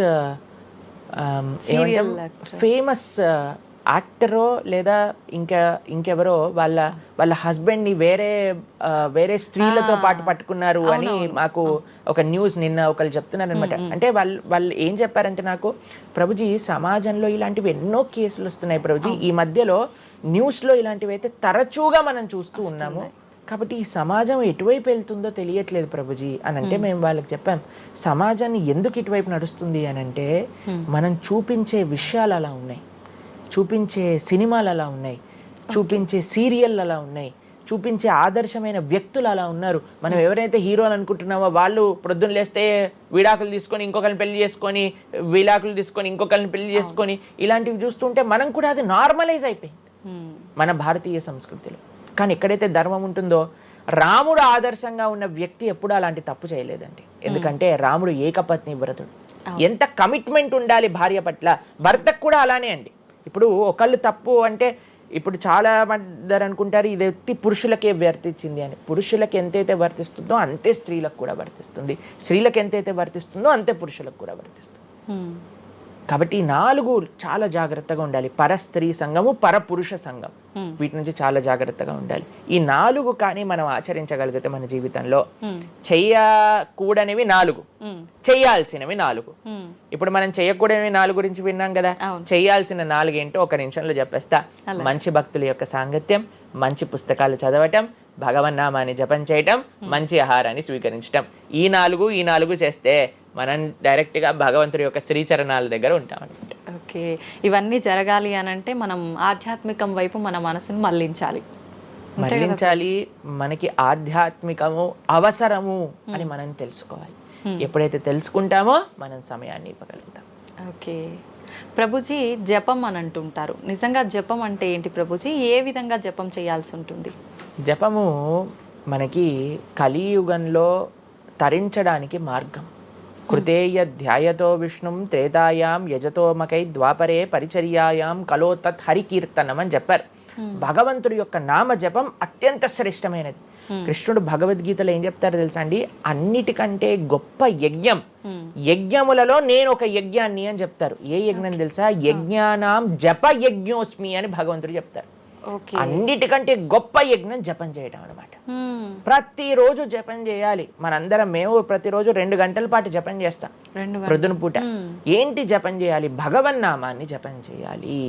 భగవన్నామము అత్యంత సులభంగా మనల్ని భగవంతుడి యొక్క కృపని తెచ్చిపెడుతుంది, భగవంతుడి యొక్క రియలైజేషన్ మనకిస్తుంది అనమాట. అందుకే హరిర్నామ హరిర్నామేవ కేవలం నాస్తేవ గతిరన్యదా అని చెప్పారు. అన్నిటికంటే శ్రేష్టమైనది ఎటువంటి రూల్స్ అండ్ రెగ్యులేషన్స్. ఇప్పుడు కొంతమంది అనుకుంటారు జపం అంటే చాలా రూల్స్ ఉండాలి, అది చేయాలి ఇది చేయాలి అని. ఏం లేదు, చక్కగా శుచిగా ఉండండి, శుభ్రంగా ఉండండి, భగవంతుడి ముందు దీపం పెట్టండి, కూర్చోండి, ఒక జపమాల పట్టుకోండి. హరే కృష్ణ కృష్ణ కృష్ణ హరే హరే, హరే రామ రామ రామ హరే హరే. సింపుల్ మంత్రం, ఎవరైనా చేయొచ్చు, ఎటువంటి కాంప్లికేషన్స్ లేదు. ఏ స్థితిలో ఏ అవస్థలో ఉన్న వాళ్ళైనా సరే చక్కగా జపం చేయొచ్చు. ఎటువంటి నియమాలు లేదు. ఎప్పుడైనా సరే చక్కగా భగవన్ నామానికి నియమం లేదు, మంత్రాలకి నియమాలు ఉన్నాయి, కానీ ఇది భగవన్ నామం. ఇటువంటి నామాన్ని కానీ మనం హరినామం అని అంటారు దీన్ని. ఈ హరినామాన్ని కానీ చక్కగా జపం చేయగలిగితే మనకి బ్రహ్మాండమైన ఫలితాలు, ఆ భగవంతుడి యొక్క కృప మనం ఎక్స్పీరియన్స్ చేయగలుగుతాం మన జీవితంలో. ఇప్పుడు మీరు చూడండి, నోట్లు ఎప్పుడైనా మనం లెక్క పెట్టామనుకోండి, ఎలా లెక్క పెడతారు తెలుసా? ఇలా 1 2 3 4 5 6 7 8 9 10 అని లెక్క పెడతారు, అంతేనా? ఏదైతే నోట్లు లెక్క పెట్టేటప్పుడు ఎప్పుడు మనం బయటికి లెక్క పెడతాం, ఎందుకంటే ఇది ఎప్పుడు బయటికి వెళ్ళేదే. ఓ కానీ జపం చేసినప్పుడు ఎలా లెక్క పెడతారో తెలుసా అండి? మీరు జపం చేస్తుంటే హరే కృష్ణ కృష్ణ కృష్ణ హరే హరే, హరే రామ రామ రామ హరే హరే అని లోపలికి అంటాం మాలని. నోటిని బయటికి అంటాం, జపాన్ని లోపలికి అంటాం లెక్క పెట్టేటప్పుడు. ఎందుకంటే ఇది ఎప్పుడు మనతో పాటు వచ్చేది ధనం, ఇది వెళ్ళిపోయే ధనం. కాబట్టి శాశ్వతంగా మన లోపలతో వచ్చే ధనం, జన్మాంతరాలకు కూడా మనల్ని ఉద్ధరింపజేసే ధనం ఏదన్నా ఉంటే అది భగవన్నామ జపం. నిజంగా ఎంత మంచి మాట ప్రభుజీ. అసలు ఈ లాజిక్ అర్థమే కాలేదు ఎప్పుడు మాకు. మీరు చెప్పేదాకా ఇంత లాజిక్ ఉంది అని అనిపించలే. చాలా మంచి మాట ప్రభుజీ. మంచిగా చెప్పాం. ప్రతి ఒక్కళ్ళు చిన్న పిల్లల నుంచి మా దాంట్లో మా గ్రూప్ లో మీరు చూస్తే చిన్న చిన్న పిల్లల నుంచి వృద్ధుల వరకు అందరు జపం చేస్తారు. అంతెందుకండి, మీరు చూస్తారు హరే కృష్ణ భక్తులు దేశ విదేశాల నుంచి ఉన్న వాళ్ళందరూ జపమాల పట్టుకొని జపం చేసే వాళ్ళని మనం చూడట్లేదు. కాబట్టి మనకి ఎందుకు జపం రాదు? టైం వస్తుంది, టైం ఉంది. ఎక్కడెక్కడ టైం వేస్ట్ చేస్తున్నామో తెలుసుకుంటే ఎక్కడ దాన్ని యూటిలైజ్ చేయాలో తెలుస్తుంది. అవును, సమయంతో పని ఉందా ప్రభుజీ? ఏ సమయంలో అయినా ఏ సమయంలో అయినా చేసుకోవచ్చు, కానీ ప్రొద్దున పూట చేస్తే అత్యంత శ్రేష్టమైన. ప్రొద్దున పూట మనం త్వరగా లేచి త్వరగా స్నానం చేసి త్వరగా జపం చేసుకోగలిగితే ఆ రోజంతా బ్రహ్మాండంగా ఉంటుంది. ధ్యానం కూడా చేస్తుంటారు చాలా మంది. జపానికి ధ్యానానికి వ్యత్యాసం ఏంటి? మనము భగవన్నామ మంత్రాన్ని, నామాన్ని జపం చేస్తూ భగవంతుడి గురించి ధ్యానం చేయాలి. ఓకే, ఇప్పుడు జస్ట్ ధ్యానం, చాలా మంది మాకు కంప్లైంట్ చేస్తుంది, ఇప్పుడు ధ్యానం చేస్తే మనసు నిలకడగా ఉండట్లేదు, మనసు ఎక్కడికి వెళ్ళిపోతుంది, అక్కర్లేని ఆలోచనలు వస్తున్నాయి. ఇప్పుడు చూడండి, పిల్లవాడు అటు ఇటు ఇటు అటు కదులుతున్నాడు అనుకోండి, ఇంట్లో ఏయ్ అనగానే అయిపోతారు. అలా మన మనసు కూడా అటు ఇటు ఇటు అటు కదులుతూ ఉంటుంది. కానీ ఎప్పుడైతే మనం మంత్రంతో ధ్యానం చేస్తామో అప్పుడు మనసు ఇలా వెళ్ళిపోయింది అనుకోండి పక్కకి, హరే కృష్ణ అనగానే ఆ మనసు వచ్చేస్తుంది, వామ్మో వీడు కాన్షియస్గా ఉండండి నేను అటు ఇటు వెళ్తుంటే. కాబట్టి మనసు కూడా మనం ఆ నామం పట్ల మనం ధ్యానం చేయొచ్చు. ఎప్పుడైతే మనం నామాన్ని మంచిగా జపం చేస్తామో ఆ నామంలోంచే భగవంతుడి యొక్క రూపం, గుణం, లీల అవన్నీ కూడా ప్రకాశితం అవుతాయి. కానీ ఫస్ట్ మనం ధ్యానం నామం పైన పెట్టాలి. మన ఉచ్చారణ కరెక్ట్గా ఉందా, మనం చక్కగా ఆ నామాన్ని వింటున్నామా, దీనిపైన ధ్యాస ఉండాలన్నమాట. నిజంగా చాలా మంది ధ్యానం చేసేటప్పుడు ఆ ఏకాగ్రత అనేది రావట్లేదు, ఎన్నిసార్లు ప్రయత్నించినా అంటుంటారు కదా ప్రభుజీ. ఏం చేయాలంటారు ఆ ఏకాగ్రత రావాలంటే? ప్రాక్టీస్ చేయాలి. అభ్యాసేనతు కౌంతేయ, అభ్యాసం చేయాలి. ఇదేదో చాలా మంది ఏం చేస్తారు తెలుసా అండి, ప్రభుజీ నేను 3 రోజుల నుంచి జపం చేస్తున్నా కానీ నాకు ఆ రుచి కలగట్లేదు.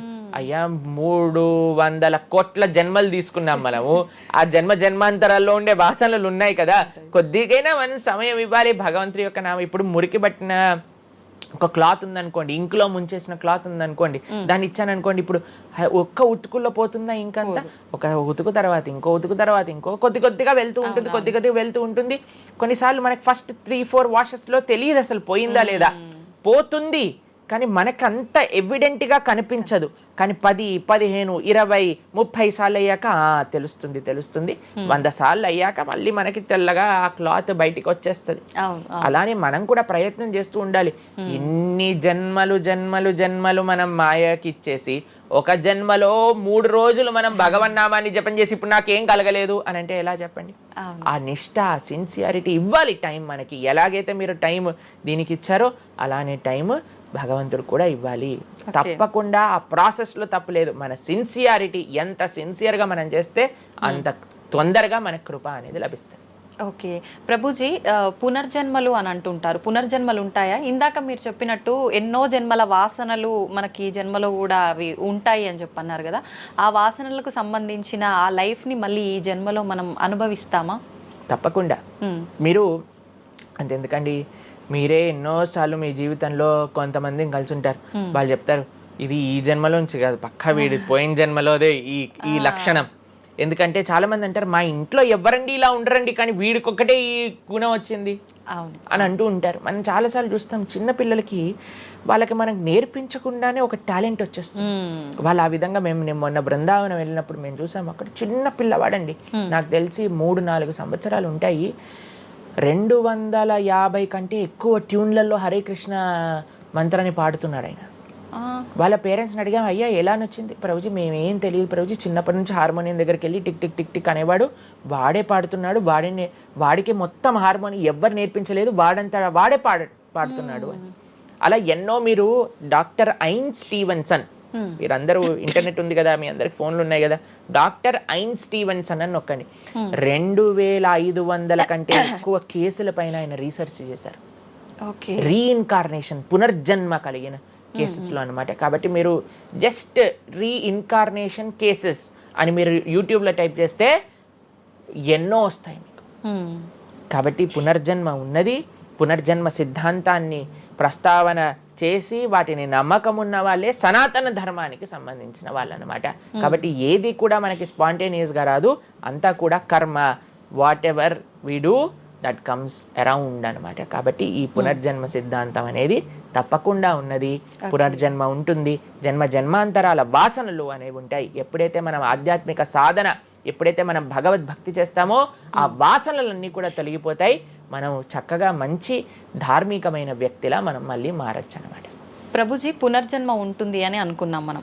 అయితే పునర్జన్మ అంటే అంతకుముందు జన్మకు సంబంధించిన పాపం పుణ్యం ప్రతి ఒక్క దాని ప్రభావం ఈ జన్మలో ఉంటుందంటారా ప్రభుజీ? తప్పకుండా. చాలా మంది అంటారు, ప్రభుజీ వాళ్ళు ఇంత పిచ్చి వాళ్ళు కానీ ఇంత ఆనందం ఎందుకు వస్తుంది అని అంటే, వాళ్ళు గత జన్మలో చేసిన పుణ్యం ఇప్పుడు వాళ్ళకి వస్తుంది, ఈ జన్మలో చేసే పాపం మళ్ళీ వస్తుంది. ఎవరు కూడా ఎస్కేప్ అవ్వలేరండి. ఇప్పుడు మీరు అనుకుంటున్నారు మనం బాధపడుతున్నాం, గత జన్మలో చేసిన పాపాన్ని ఇప్పుడు మనం అనుభవిస్తున్నాం, ఇప్పుడు మేము మంచి వాళ్ళం ప్రభుజీ, మీకు కూడా వస్తుంది ఆ ఛాన్స్. కాబట్టి ఈ కర్మ సిస్టమ్ ఏదైతే భగవంతుడు ఇది చేశారో దాని నుంచి ఎవ్వరు ఎస్కేప్ కాలేరు. ఆయన సిస్టమ్ చాలా పక్కా. ఇక్కడ ఉండే మనం అప్పుడప్పుడు ట్రాఫిక్ సిగ్నల్ ని దాటేసి ట్రాఫిక్ పోలీస్ నుంచి ఎస్కేప్ అవ్వచ్చు, కానీ భగవంతుడి యొక్క రేడార్ నుంచి ఎస్కేప్ అవ్వలేదన్నమాట. ఎందుకంటే ఆయన హృదయంలో ఉండే కదా అన్ని నోట్ డౌన్ చేసుకునేది.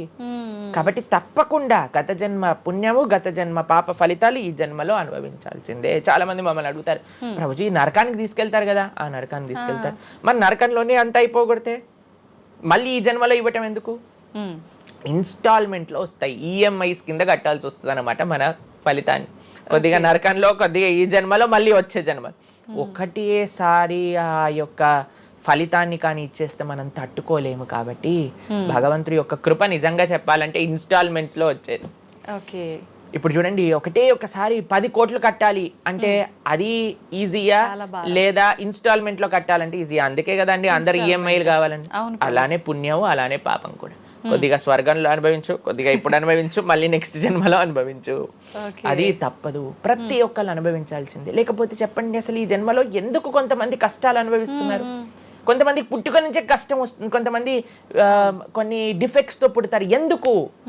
If God is equal to everybody, then why did God create different people differently అని అంటే, భగవంతుడు తయారు చేయలే, భగవంతుడు ఇనిషియేట్ చేశారు ఆ సిస్టమ్ని. దాంట్లో మనం ఏ విధంగా చేస్తే ఆ కర్మ ద్వారా అలా మనం పుట్టవలసి వస్తుంది. కానీ మనము పాస్ట్ గురించి చింత, ఏయో ఎన్ని పాపాలు చేశానో నాకు ఇది వస్తుంది, దీని గురించి చింత చేయకండి. అయ్యా నేను ఫ్యూచర్లో ఇది చేసి నేను ఇలా చేయబోతుంది, దాని గురించి ఇప్పుడు నీ దగ్గర సమయం ఉంటే నువ్వు ఇప్పుడు ధర్మాచరణ చెయ్యి, ఇప్పుడు భగవంతుడిని ఆశ్రయించు, ఇప్పుడు ధార్మికంగా ఉండు. భగవంతుడు దీన్ని రెండింటినీ తీసేస్తారా, ఆయన యొక్క లోకానికి మనం వెళ్ళవచ్చు. కాబట్టి భగవంతుడు అదే చెప్పారు, సర్వధర్మాన్ పరిత్యజ్య మామేకం శరణం వ్రజ అహం త్వాం సర్వ పాపేభ్యో మోక్షయిష్యామి మా శుచ. ఇది భగవంతుడు ఇచ్చిన ఒక ఆశ్వాసన భగవద్గీతలో. అన్నిటినీ వదిలిపెట్టేసాయి, అన్ని రకాల చెడు వస్తువుల్ని, అన్ని రకాల మంచి, నువ్వు నాకు శరణు వేరు, నేను నీ పాప పుణ్యాలు మొత్తం తీసేస్తాను. యద్గత్వా న నివర్ధంతే తద్ధామ పరమం మమ. భగవంతుడి దగ్గర నుంచి చేరుకున్నాం అనుకోండి, మళ్ళీ ఈ ప్రపంచంలో ఈ యొక్క కష్టాలు ఉండే ఈ నేలపైన మళ్ళీ రావాల్సిన అవసరం లేదు. స్వామితో బ్రహ్మాండంగా స్వామి యొక్క సేవలో సుఖంగా ఉండొచ్చు మనం. అయితే ప్రభుజీ చాలా మంది చెప్తుంటారు, అన్ని అనుభవించండి తప్పదు అన్నప్పుడు ఎందుకు భగవంతుని ఆరాధన చెయ్యాలి అని. వాళ్ళందరికీ ఇది మంచి సమాధానం ప్రభుజీ. నిజంగా చాలా మంది ఇదే అంటుంటారు, అంతే కదా, ఎంత భగవంతుని ఆరాధించినా ఈ కష్టాలు తప్పట్లేదు, అసలు లైఫ్ ఏం చేంజ్ అవ్వట్లేదు, మనశ్శాంతి లేదు, ఎందుకు అసలు ఆరాధించాలని చెప్పి అసలు భగవంతుని పూజించడం కూడా మానేస్తుంటారు. మళ్ళీ ఇప్పుడు ఆపేస్తే మళ్ళీ నెక్స్ట్ ఏంటి అని ఆలోచన చేయాలి. కాబట్టి ఇప్పుడుండే వాటితో మనం ఇది చేసామనుకోండి, ఇంత ధర్మాచరణ కూడా ఆపేశారనుకోండి, ఇంకా ఆ పుణ్య పాప ఖాతాలు అలానే పెరిగిపోతూ ఉంటాయి. కానీ చివరికి వచ్చేది ఈ ప్రపంచంలోకే కదా. కాబట్టి మనకి చెడు చేయటం పనికిరాదు, కేవలం మంచి చేయటం కూడా పనికిరాదు. భగవద్భక్తి అన్నిటికంటే టాప్ మోస్ట్. కాబట్టి మనం ధార్మికంగా ఎంత భగవద్భక్తితో ఉంటే అది మనకి అంత మంచిది. ఓకే ప్రభుజీ, కర్మ సిద్ధాంతం అన్నారు కదా, అసలు కర్మ సిద్ధాంతం అంటే ఏంటి ప్రభుజీ? ఏం చెప్తోంది అసలు కర్మ మనం సిద్ధాంతం? చెయ్యంది మనకి రాదు, మనం చేసింది తప్పకుండా మనకు వస్తుంది. ఇదే కర్మ సిద్ధాంతం. Okay. Every action has equal and opposite reaction. Okay okay. ఇలా అయితే ఈ లా ఉందో అదే కర్మ సిద్ధాంతం. అంటే నువ్వు చేసింది ఏదైనా సరే ఆ యొక్క ఫలితం నుంచి తప్పించుకోలేవు. తర్వాత ఏదైతే నువ్వు చేసావో దాని నుంచి తప్పించుకోలేవు. మంచి అయినా చెడైనా మొన్న అయింది నీకు ఈ రోజు వస్తుంది, ఈ రోజు చేసిన దానికి రేపు వస్తుంది. ఇదే కర్మ సిద్ధాంతం అంటే. కాబట్టి ఎప్పుడు ఇది మన మనసులో ఉండాలి. అరే ఈ రోజు నాకు ఏదైనా బాధ ఉంటే నేను ఏదో చేశానేమో, అవును, కాబట్టి ఏదో చేశాము అయిపోయింది, ఈ రోజు ఈ కష్టం వచ్చింది, కృష్ణ నువ్వు నాకు శక్తినివ్వు ఈ కష్టాన్ని ఎదుర్కోవడానికి. ఇప్పటి నుంచి నేను ఇలానే మంచిగా ఉంటాను, ఎప్పుడూ అధర్మం వైపు వెళ్లకుండా ఉంటాను, స్వామి నువ్వే రక్ష అని ఆ ధర్మ చింతన ముందుకు తీసుకెళ్ళటం. ఇప్పుడు కానీ మనం ఆ ధర్మ సంకల్పం చేసుకుంటండి రేపటి రోజున మరి చాలా మంది అంటే రేపు ఎవరు చూసారో లేదో, అయ్యా రేపు ఎవరు చూసారో లేదో అని కానీ మీ పిల్లవాడు చెప్పి నేను ఇప్పుడు కష్టపడను, రేపు నాకు ర్యాంక్ వచ్చాక నాకు ప్లేస్మెంట్ వస్తుందో లేదో నాకేం గ్యారంటీ ఉంది కాబట్టి నేను చదవను అన్నాడు అనుకోండి, ఏం చెప్తారు మీరు? నాన్న నువ్వు ప్లేస్మెంట్ గురించి బాధపడకు, ఫస్ట్ నీ కర్తవ్యం చదవటం నువ్వు చదువు, దాని తర్వాత నీకు వస్తే వస్తుంది, నీ జీవితం సెటిల్ అవుతుంది. అంతే కదండి. మనం కూడా లేదు రేపు ప్రొద్దున ఎవరు చూసారు స్వర్గాన్ని నరకాన్ని కాబట్టి నేను ఇప్పుడు ధర్మాచరణ చెయ్యను అని అంటే మీ పిల్లవాళ్ళు కూడా ఎక్కడైతే చదవను అని అంటారో అలానే మనం కూడా తయారవుతాం. చాలా మంది అండి పెద్దవాళ్ళు పిల్లలకి మాత్రం మంచి నీతులు చెప్తారు, కానీ వాళ్ళ దగ్గరకు వచ్చేసరికి వాళ్ళు ఆచరించడానికి రెడీగా ఉండరు అనమాట. కాబట్టి మీరు ఒక్క విషయాన్ని ఆలోచించండి, మీరు ఏం చెప్తున్నారో అది మీరు ఫాలో అవుతున్నారా? పెద్దలు ఫాలో అవుతేనే అది పిల్లలు ఆచరిస్తారు, లేకపోతే ఆచరించరు.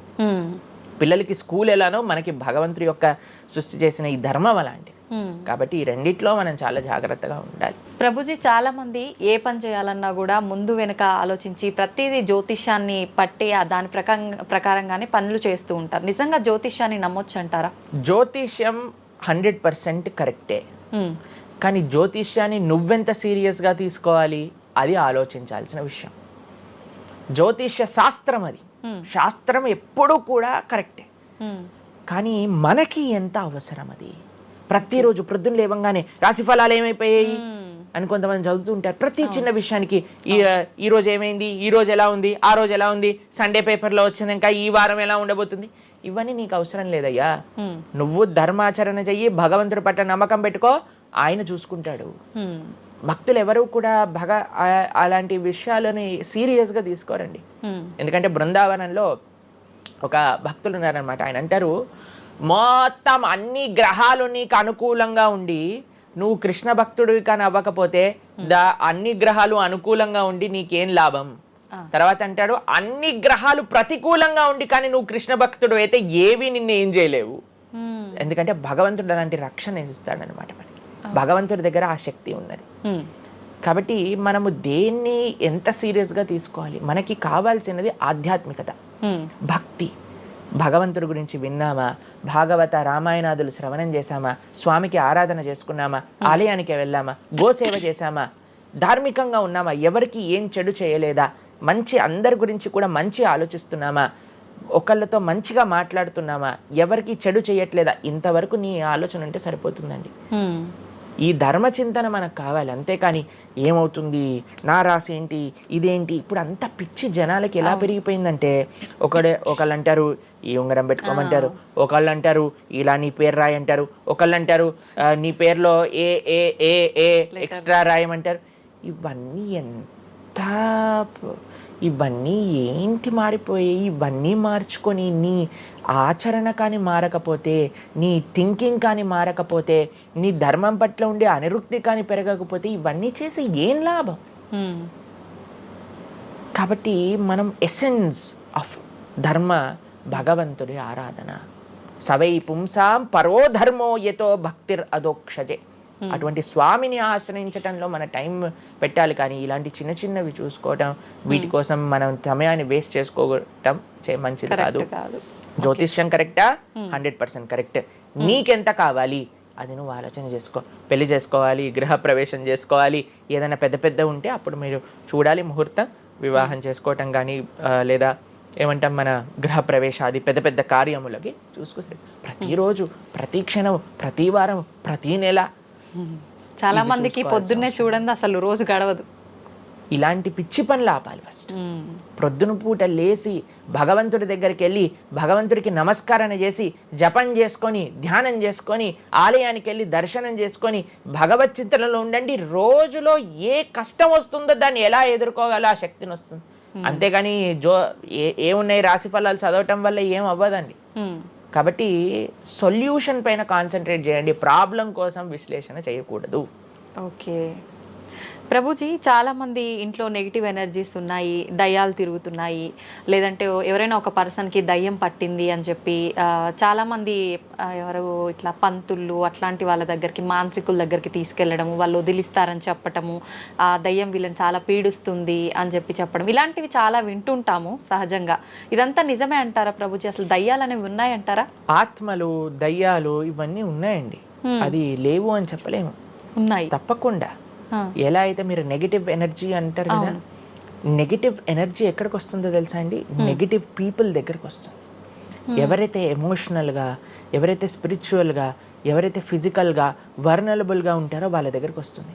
ఎవరైతే ఇంట్లో భగవద్ ఆరాధన ఉండదో, పూజ రూమ్లో ఏమీ లేకుండా చాలామంది ఇప్పుడు మాకు చాలా విచిత్రం అనిపిస్తుంది కొన్నిసార్లు.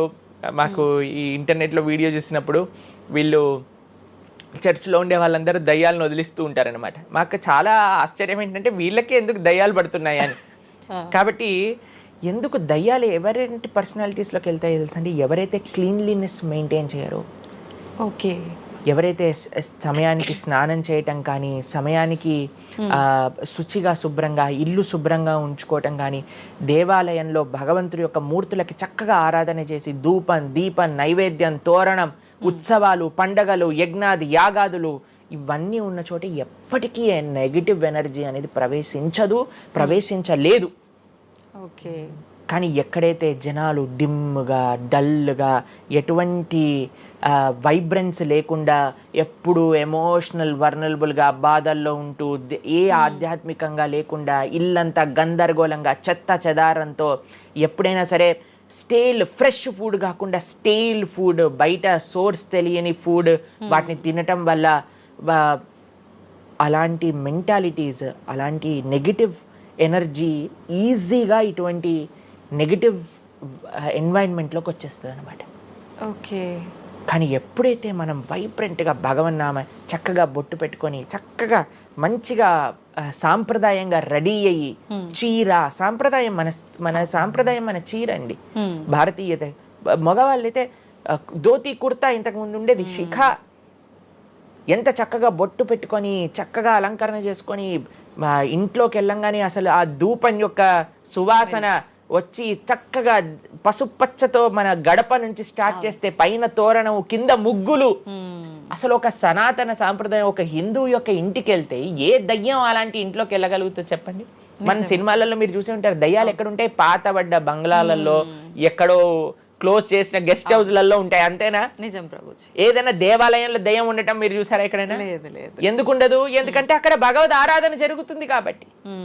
ఏ ఇంట్లో అయితే నిరంతర భగవద్ ఆరాధన ఉంటుందో, ఏ ఇల్లు అయితే వైబ్రెన్స్ గా ఇంటి బయట ముగ్గు నుంచి ప్రారంభమై ఇంటి లోపల దేవాలయంలో దీపము నిరంతరము కూడా ఉంటుందో, భగవద్ ఆరాధన జరుగుతుందో, భగవన్నామ జపం జరుగుతుందో, శాస్త్రాన్ని పారాయణ చేస్తున్న విష్ణు సహస్రనామం హరే కృష్ణ మహామంత్ర కీర్తన యజ్ఞము యాగము ఉత్సవాలు చేస్తూ అటువంటి ఇంట్లో అటువంటి వ్యక్తులకి ఎప్పుడూ రాలేదండి. ఎవరైతే తన నుదిటిన తిలకాన్ని అలంకరణ చేసుకొని చక్కగా సాంప్రదాయంగా ఉంటారో, శుచి శుభ్రత పాటిస్తారో, చక్కగా ఆలయానికి వెళ్ళి గోసేవ చెప్పండి, అలాంటి వాళ్ళకి ఎప్పుడైనా ఇలాంటి నెగిటివ్ ఎనర్జీ అటాక్ అవుతుందా అంటే అస్సలు కాదు. ఎవరైతే గ్లూమీగా డిప్రెస్డ్గా ఏం లేకుండా ఏ వస్త్రాలు పడితే ఆ వస్త్రాలు వేసుకోవటం, దేవుడు కొంతమంది ఆలయంలోకి వెళ్ళామనుకోండి, ఇంట్లో పూజ రూమ్లోకి వెళ్ళామనుకోండి, పండగ నుంచి పండగ మాత్రమే దీపం పెడతారు, లేదా అస్సలు ఆ పూలు అలానే ఉంటాయి 15-20 రోజుల వరకు. అవును ప్రభు. అలాంటి ఇంట్లలో నెగిటివ్ ఎనర్జీ రాకపోతే ఇంకేమొస్తుంది చెప్పండి? కాబట్టి నెగిటివ్ ఎనర్జీ ఉందా? ఈ దయ్యాలు ఆత్మలు ఉన్నాయా? ఉన్నాయి. ఎవరి దగ్గరికి వెళ్తాయి? అటువంటి మెంటాలిటీ ఉన్న వాళ్ళ దగ్గరికి మాత్రమే వెళ్తాయి. ఓకే. మనం కానీ ఎప్పుడైతే మనకి రక్షణ, అందుకే మనము తులసి మాల వేసుకుంటాం. తులసి మాల ఇప్పుడు చూడండి, మేము నరసింహ కవచాన్ని ధరించామన్నమాట. ఇవన్నీ నరసింహ ఆరాధన, నరసింహ కవచాన్ని ఎప్పుడైతే మనం చేస్తామో, ఎప్పుడైతే మనం భగవన్నామ స్మరణ చేస్తామో తులసి మాల ధరించాలి. తులసి మాల చాలా మంది ఇప్పుడు ధరిస్తున్నారు కానీ నియమాలను పాటించట్లేదు. ఏంటి నియమాలు? తులసి మాల వేయాలి అని అంటే మనము భగవత్ ప్రసాదాన్ని మాత్రమే నైవేదన చేసి తీసుకోవాలి, మాంసాహారాన్ని తినకూడదు, ఎల్లిపాయలు ముట్టుకోకూడదు. ఇవన్నీ కూడా నెగిటివ్ థింగ్స్ అన్నమాట, తామసిక రాజసికమైన విషయాలు. కాబట్టి ఇవి చక్కగా ఇవన్నీ మానేసామనుకోండి. తులసిమాల ధరించడం అంటే ఏంటి అంటే చూపిస్తున్నాం అనమాట, మా దగ్గర ఎటువంటి తామసిక రాజసిక ప్రవృత్తులు లేవు, మేము సిద్ధ సాత్విక ప్రవృత్తిలో ఉన్నాం. దయ్యం అక్కడ నుంచి వచ్చింది కూడా యూటర్న్ తీసుకొని వెళ్ళిపోతుంది అనమాట ఇవి చూడంగానే. కాబట్టి అది చాలా ముఖ్యం. ఎప్పుడైతే మన ఆచరణ బాగుంటుందో, ఎప్పుడైతే మనం ధార్మికంగా ఉంటామో, ఎప్పుడైతే భగవద్భక్తులై ఉంటామో, ఏ నెగిటివ్ ఎనర్జీ మనల్ని ఏం చేయలేదు. ఓకే, మొత్తానికి ఉన్నాయి దయ్యాలు, ఉన్నాయి, జాగ్రత్త. మనం మంచిగా భక్తి పరంగా ఉండండి, ధార్మికంగా ఉండండి, చక్కగా ధర్మాచరణ చేయండి, మీకేం భయం లేదు. కానీ ఎక్కడైతే ఇవన్నీ జరగవో అక్కడ ఉంటాయి. అందుకే ఆధ్యాత్మిక మార్గంలో నడవాలి అందరం కూడా. కృతజ్ఞతలు ప్రభుజీ, నిజంగా చాలా మంచి మంచి విషయాలు తెలుసుకుంటున్నాం మీ ద్వారా. ఇంకా ఇంకా తెలుసుకోవాలని కోరుకుంటున్నాం. ధన్యవాదాలు ప్రభుజీ. హరే కృష్ణ. హరే కృష్ణ. మన సనాతన ధర్మం యొక్క విలువలని రోజు రోజుకు ఎంతో మంది పెద్దవాళ్ళు ఇలా ఉండాలి, అలా ఉండాలి, మన ధర్మం ఇది చెప్పింది, మనం ధర్మ మార్గంలో నడవాలంటే ఇవి పాటించాలి అని ఎన్నో రకాల సలహాలు మనకు ఇస్తున్నప్పటికీ అసలు ఆడవాళ్ళ విషయానికి వచ్చేసరికి చాలా రకాల అరాచకాలు అనేవి జరుగుతూనే ఉన్నాయి. మనకు స్వాతంత్రం వచ్చింది, ఆడది అర్ధరాత్రి కూడా తిరిగే అంత స్వాతంత్రం వచ్చింది అని అనుకోవటం వరకే కానీ నిజంగా స్వాతంత్రం అనేది రాలేదని చెప్పాలి. చిన్న చిన్న 6 నెలల పసికందుల పైనుంచి కూడా తీసుకుంటే ప్రతి ఒక్క ఆడదైతే చాలు ఏదైనా చెయ్యొచ్చు అనే ఒక రోజుకి ఇప్పుడు ఆడదాని పరిస్థితిని దిగజారు చేస్తున్నారు. అసలు ఇదంతా ఎందుకు జరుగుతోంది? మన సనాతన ధర్మం యొక్క గొప్పతనాన్ని మర్చిపోబట్టేనా, అసలు ఏంటి అనే విషయాన్ని ప్రస్తుతం మాట్లాడబోతున్నాను ప్రణవానంద ప్రభుజీ గారితో. ఇప్పుడు ప్రభుజీతో మాట్లాడి దానికి సంబంధించిన విషయాలన్నింటినీ క్లియర్గా తెలుసుకుందాం. నమస్తే ప్రభుజీ. నమస్కారం అండి. ప్రభుజీ, మనకు ఎంత స్వాతంత్రం వచ్చినా ఎంతోమంది గొప్పవాళ్ళు మీలాంటి వాళ్ళు ఎన్నో రకాలుగా మంచి మంచి విషయాలు తెలియచేస్తున్నా కూడా ఆడవాళ్ళ విషయానికి వచ్చేసరికి వాళ్ళ పైన జరిగే అఘాయిత్యాలు, అరాచకాలు మాత్రం ఏ రోజు తగ్గట్లేదని చెప్పాలి ప్రభుజీ. గత కొన్ని రోజుల నుంచి చూస్తున్నాం, చిన్న చిన్న పిల్లల నుంచి ఉయ్యాలలో ఉన్న పసికందు పై నుంచి కూడా అత్యాచారం జరిగే విషయాలైతే వింటున్నాం. ప్రస్తుతం చూసుకుంటే ఒక 10 రోజుల నుంచి ఒక విషయం అయితే ఎక్కువగా వింటున్నాం. కోల్కతాలో జూనియర్ డాక్టర్ పైన జరిగిన సంఘటన.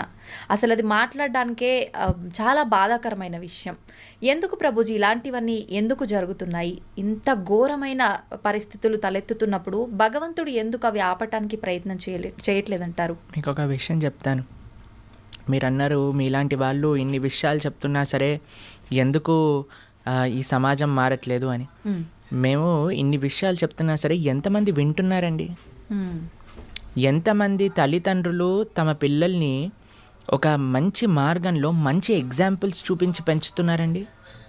ఇప్పుడు ప్రస్తుత సమాజంలో ఎలాంటి సీరియళ్ళు నడుస్తున్నాయి, ఎలాంటి సినిమాలు నడుస్తున్నాయి మీకు తెలియదా? స్త్రీని ఒక లేడీని ఎంత ఆబ్జెక్టిఫై చేసి చూపిస్తున్నారు. మనం చూడట్లేదా అండి ఈ ప్రపంచంలో? చూస్తున్నాం.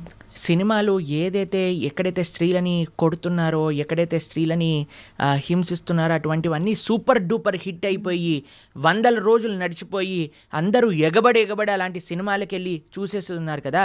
మరి అలాంటి విషయాలను ప్రోత్సహించినప్పుడు మరి ఈ సమాజంలో అలాంటివే కదండి అయ్యేది. మనం ఇంత ప్రార్థన చేస్తూ ఎన్నిసార్లు మనం ఇప్పుడు మిమ్మల్ని మేము ఎలా పిలుస్తాం చెప్పండి? మాతాజీ అని పిలుస్తారు. మాతాజీ అని పిలుస్తాం, అంతేనా? ఎప్పుడైతే మనము ప్రతి ఒక్క స్త్రీని అమ్మ అనే ఒక పేరుతో గౌరవిస్తామో అప్పుడు ఎటువంటి ఇలాంటి భావన రాదండి. ఏ సినిమాలో మీకు ఇలాంటి భావన చూపిస్తున్నారండి? లేదు ఎక్కడ. ఏ సీరియల్ కానీ, ఏ టీవీ ఛానల్లో కానీ, ఏ మూవీ క్రియేషన్లో కానీ స్త్రీ పైన గౌరవము, రెస్పెక్ట్ అనేది ఉంటుందా? ఎంత ఈజీగా ఈ ఒక స్త్రీ అనేది నీ ఎంజాయ్మెంట్ కోసమే పుట్టింది కాబట్టి నువ్వు ఏదైనా చేసుకోవచ్చు.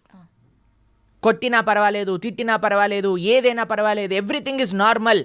అని లక్షల కోట్లు మీరే ఇచ్చి మీ పిల్లల్ని మీరు తీసుకెళ్ళి ఆ సినిమాలను ప్రోత్సహించి ఈరోజు ఇలాంటివి అయినా ఇప్పుడు ఎందుకు అవుతున్నాయి అని మనం ఎలా అడుగుతాం చెప్పండి.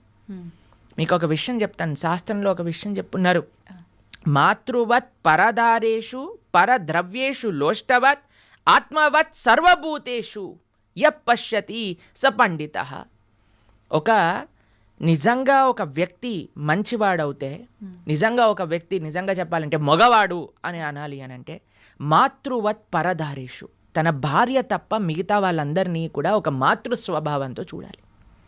మాతృవత్ పరదారేషు పరద్రవ్యేషు లోష్టవత్, వేరే వాళ్ళ యొక్క ధనాన్ని చెత్తతో సమానంగా చూడాలి. నీకెంత భగవంతుడు ఇచ్చాడో అది నాది, వేరే వాళ్ళ ధనం నాకు అవసరం లేదు. ఓకే. ఆత్మవత్ సర్వభూతేషు, నువ్వు ఎలా ట్రీట్ చేయాలి నిన్ను అని అనుకుంటున్నావా అలా వేరే వాళ్ళని ట్రీట్ చేయి నువ్వు ఫస్ట్. అలాంటి వాడు నిజమైన ధీరుడు అని మన శాస్త్రములు చెప్తున్నాయి. ఈ భావన మీరు ఎక్కడైనా సినిమాలో చూసారా, ఎక్కడైనా సీరియల్లో చూసారా, ఎక్కడైనా టీవీలో చూసారా? ఎంటర్టైన్మెంట్ పేరుతో ఈరోజు మొత్తం చిన్న చిన్న పిల్లల యొక్క మనస్సు నుంచి మొత్తం కరప్ట్ చేసేస్తే, ఇప్పుడు చెప్పండి, తప్పు చేసేవాడికి తెలియదా ఇప్పుడు ఒక మర్డర్ చేయటం తప్పు, ఒక స్త్రీని అవమానించటం తప్పు, లేదా ఈవ్ టీజింగ్ తప్పు, ఇవన్నీ తప్పు అని చేసేవాడికి తెలియదా అండి? ఎందుకు చేస్తున్నాడు? ఎందుకంటే వాడు చూసే విషయాలన్నీ కూడా ఉన్నాయి, అది నార్మల్ అనుకుంటున్నాడు. లేదా చేస్తే ఏముంది, లేదా ఇంకొక విషయం ఏంటంటే తన ఇంద్రియాలను కంట్రోల్ చేసుకోలేక చేస్తున్నాడు. ఇప్పుడు మీకు ఒక విషయం చెప్తాను, తప్పు చేసేవాడికి తెలిసి తప్పు చేస్తున్నాడు అని అంటే తన ఇంద్రియ నిగ్రహం లేకపోయింది. ఎందుకు ఇంద్రియ నిగ్రహం లేకపోయింది? ఎందుకంటే ఆయనకి ఎటువంటి ఆధ్యాత్మిక బ్యాకప్ లేదు. ఓకే. మనం పెంచేది కేవలం సుఖం సుఖం సుఖం. నానా చదువుకో, బాగా చదువుకుంటే ఏమొస్తుంది, సుఖపడతావు. కాబట్టి మనం ఎప్పుడైతే సుఖం సెంట్రిక్గా పెంచుతున్నామో వాడు అనుకుంటాడు ఇది కూడా నాకు సుఖమే కదా. ఒక స్త్రీని అవమానించినందుకు దుర్యోధనుడు తొడలు విడిగి కురుక్షేత్ర యుద్ధంలో పడిపోతే కనీసం చూసేవాడు కూడా లేకపోయాడు. రావణాసుడికి 10 తలలు తెగి కింద పడిపోయాయి. మండోదరి వచ్చి నీ కర్మ వల్ల నువ్వు ఇలా తయారయ్యావురా నీచుడా అని తిట్టింది లాస్ట్కి. అలాంటి పరిస్థితి వస్తుంది. ఎవరైతే రామాయణ భాగవతాలు చెప్పి పెంచుతారో నాన్న ఇలాంటి తప్పులు చేస్తే ఇలా అవుతుంది. మీకు ఒక విషయం చెప్తానండి, ఈ విషయం చాలామంది అంగీకరించకపోవచ్చు. జనరల్ విషయంగా మనం మాట్లాడుకుంటే మగవారిది ఎంత బాధ్యత ఉన్నదో ఇలాంటి తప్పులు చేయకుండా. ఇప్పుడు ఇది ఒక ఈకో సిస్టమ్ అండి, మనం లాస్ట్ టైం కూడా మాట్లాడుకున్నాం. ఒక తప్పు జరగకూడదు అని అంటే ఒక వ్యక్తి పైన డిపెండ్ అవ్వకూడదు, మొత్తం ఒక సొసైటీ పైన డిపెండ్ అయి ఉంటుంది. తల్లిదండ్రులు ఎలా పెంచుతున్నారు, మనం చూపించే సినిమాలు సీరియళ్ళు, వాళ్ళకి ఎక్స్పోజర్ ఏమని ఉన్నది, తర్వాత మన యొక్క ఫ్రెండ్ సర్కిల్ ఎలా ఉన్నది. ఇంకొక విషయం చెప్తాను, ఎంత పురుషుడికి ఎంతైతే ఇంద్రియ నిగ్రహం ఉండాలో, ఎంత రెస్పెక్ట్ఫుల్ యాటిట్యూడ్ ఉండాలో, అంతే ఒక స్త్రీకి కూడా ఆ రకమైన గౌరవం, ఒక డిస్టెన్స్ మెయింటైన్ చేయటం అనేది తెలుసుకోవాలి.